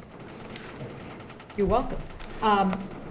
So do I have a motion to approve the appointments as submitted? So moved. Second. Okay, I have a motion and a second. Any further discussion amongst the board? Hearing none. All those in favor? Aye. And I abstain on one. Yes, so that's 3 in favor and 1 abstention. Thank you. Okay, number 14, business, again, I mentioned this at the beginning of the meeting, they rescheduled. The Library Board of Trustees, they will not be here tonight, so I'm going to move on to the consent agenda. Anybody would like to hold any item on the consent agenda, please notify me as the chair. Vote to approve an application for 2 one-day Sunday entertainment licenses, Highfield Hall and Gardens, 56 Highfield Drive, Falmouth, Sunday 9/17/23 and Sunday 10/15/23. Vote to approve the administrative change of address of an all-alcoholic beverages common victor license, ICA Pizza LLC, doing business as Simply Divine, located at 261 Main Street, Unit A in Falmouth. And administrative orders to accept donation from the New England Endurance Events in the amount of $1,900 to the Beach Department donation account, That's very nice. with our thanks. Do I have a motion to move the items on the consent agenda for approval? So moved. Second. Okay, I have a motion and a second to approve the items on the consent agenda. Any further discussion amongst the board? Hearing none. All those in favor? Aye. Aye. Okay, we will review the minutes of public session. Do we have? Those were in a separate email, right? Yes, they were emailed out separately. The public session minutes are in the packet. Are here, yes. So did everyone have an opportunity to take a look at the Monday, August 21st, 2023 minutes? I have to admit, I got a little tired after 500 pages of reading. I don't think I really read the minutes. Can we, yes, can we hold these over till the next meeting? I agree with you. I didn't spend enough time on any of the minutes. Can we hold those over? Thank you. Is the board in agreement with that? Yes. Okay. Thank you. Thank you. We will hold those. Town manager's supplemental report?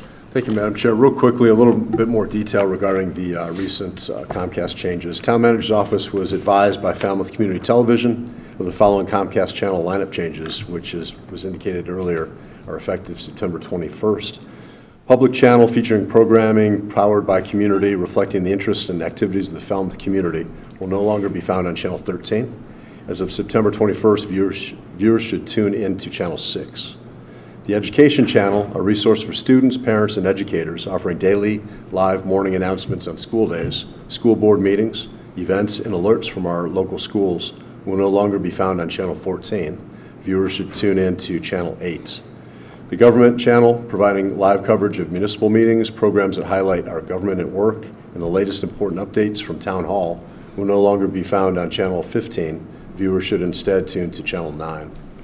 And lastly, the channel reconfiguration on Xfinity in Falmouth does not affect the many other options for viewing Falmouth Community TV programming, including the Falmouth Community Television channels on Roku and Apple TV, the live stream channels on the FCTV website at fctv.org, or on the Cablecast Greenweave smartphone app available for Android and iOS. These additional options are available worldwide and in high definition. For more information on how to access these viewing options, please visit the Falmouth Community TV website at fctv.org. And lastly, I'm excited to announce that we have completed the recruitment process for the town's sustainability coordinator position, and the top scoring candidate, Mrs. Stephanie Madsen, recently formally accepted our offer of employment and will join the Team Falmouth on Monday, September 25th. So just around the corner. Madam Chair, Select Board, Stephanie brings to the town a very impressive list of credentials and a vast amount of professional experience, having worked most recently in a similar role at the Woods Hole Oceanographic Institute. And I'm sorry, lastly, I wanted to talk about a meeting that I had last week with General Foe over at Joint Base Cape Cod. General Foe gave me a kind of a base 101 introduction and orientation, along with my counterpart, Miss Marlene McCullum from the town of Bourne. It was a great opportunity for me personally to kind of visit the base and kind of see the mission and the different elements and activities, and importantly, learn about the history of the base. And Madam Chair, also posted to the supplemental report are the upcoming meetings, October 2nd, October 16th, October 30th, 6th of November, town meeting obviously November 13th, and lastly November 20th. And that concludes my report. Thank you, Mr. Renshaw. Select Board reports? Nothing. Well, we had the Cape and Isles Municipal Leaders Association. We received an update on the progress, or lack thereof, of the replacement of the Bourne and Sagamore bridges. You probably all know that they are going to do the one bridge at a time. They're going to do a single bridge next to each of the existing bridges, and then they're going to build a second individual bridge, and they're going to fund only the Sagamore first and not try to fund the Bourne Bridge first. So it's going to be like one bridge at a time, and hopefully we'll continue to get funding. I would say that the Mass Department of Transportation sounded a little bit frustrated with the lack of funding from the federal government. You know, Massachusetts has committed $750 million and nothing yet in real dollars from the federal government. So it's hard to see how it's going to move forward, but hopefully it will. The Municipal Light Plant Board met again this past week. They have an ongoing concern about the interaction between the Municipal Light Plant Board and the town, and they don't feel like they're clear on what their status is.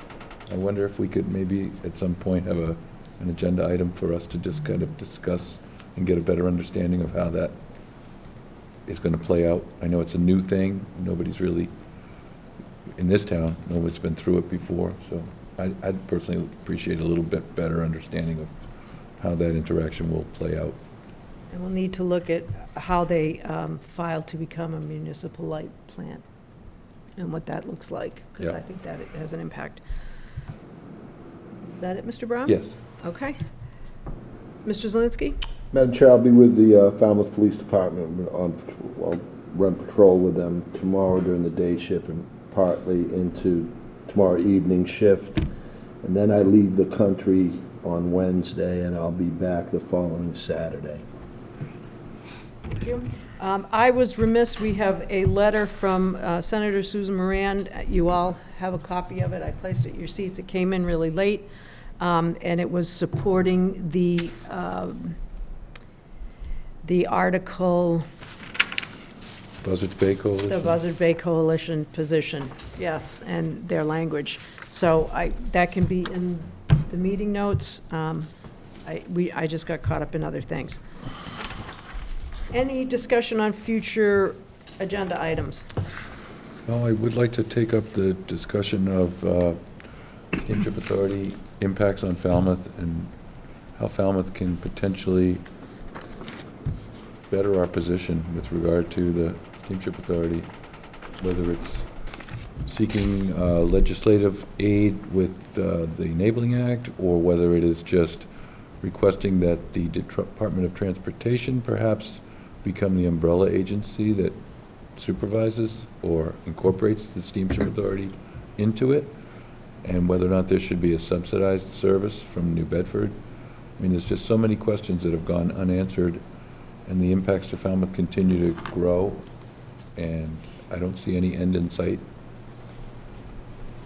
Okay, we can put that on for a future agenda. Any other items?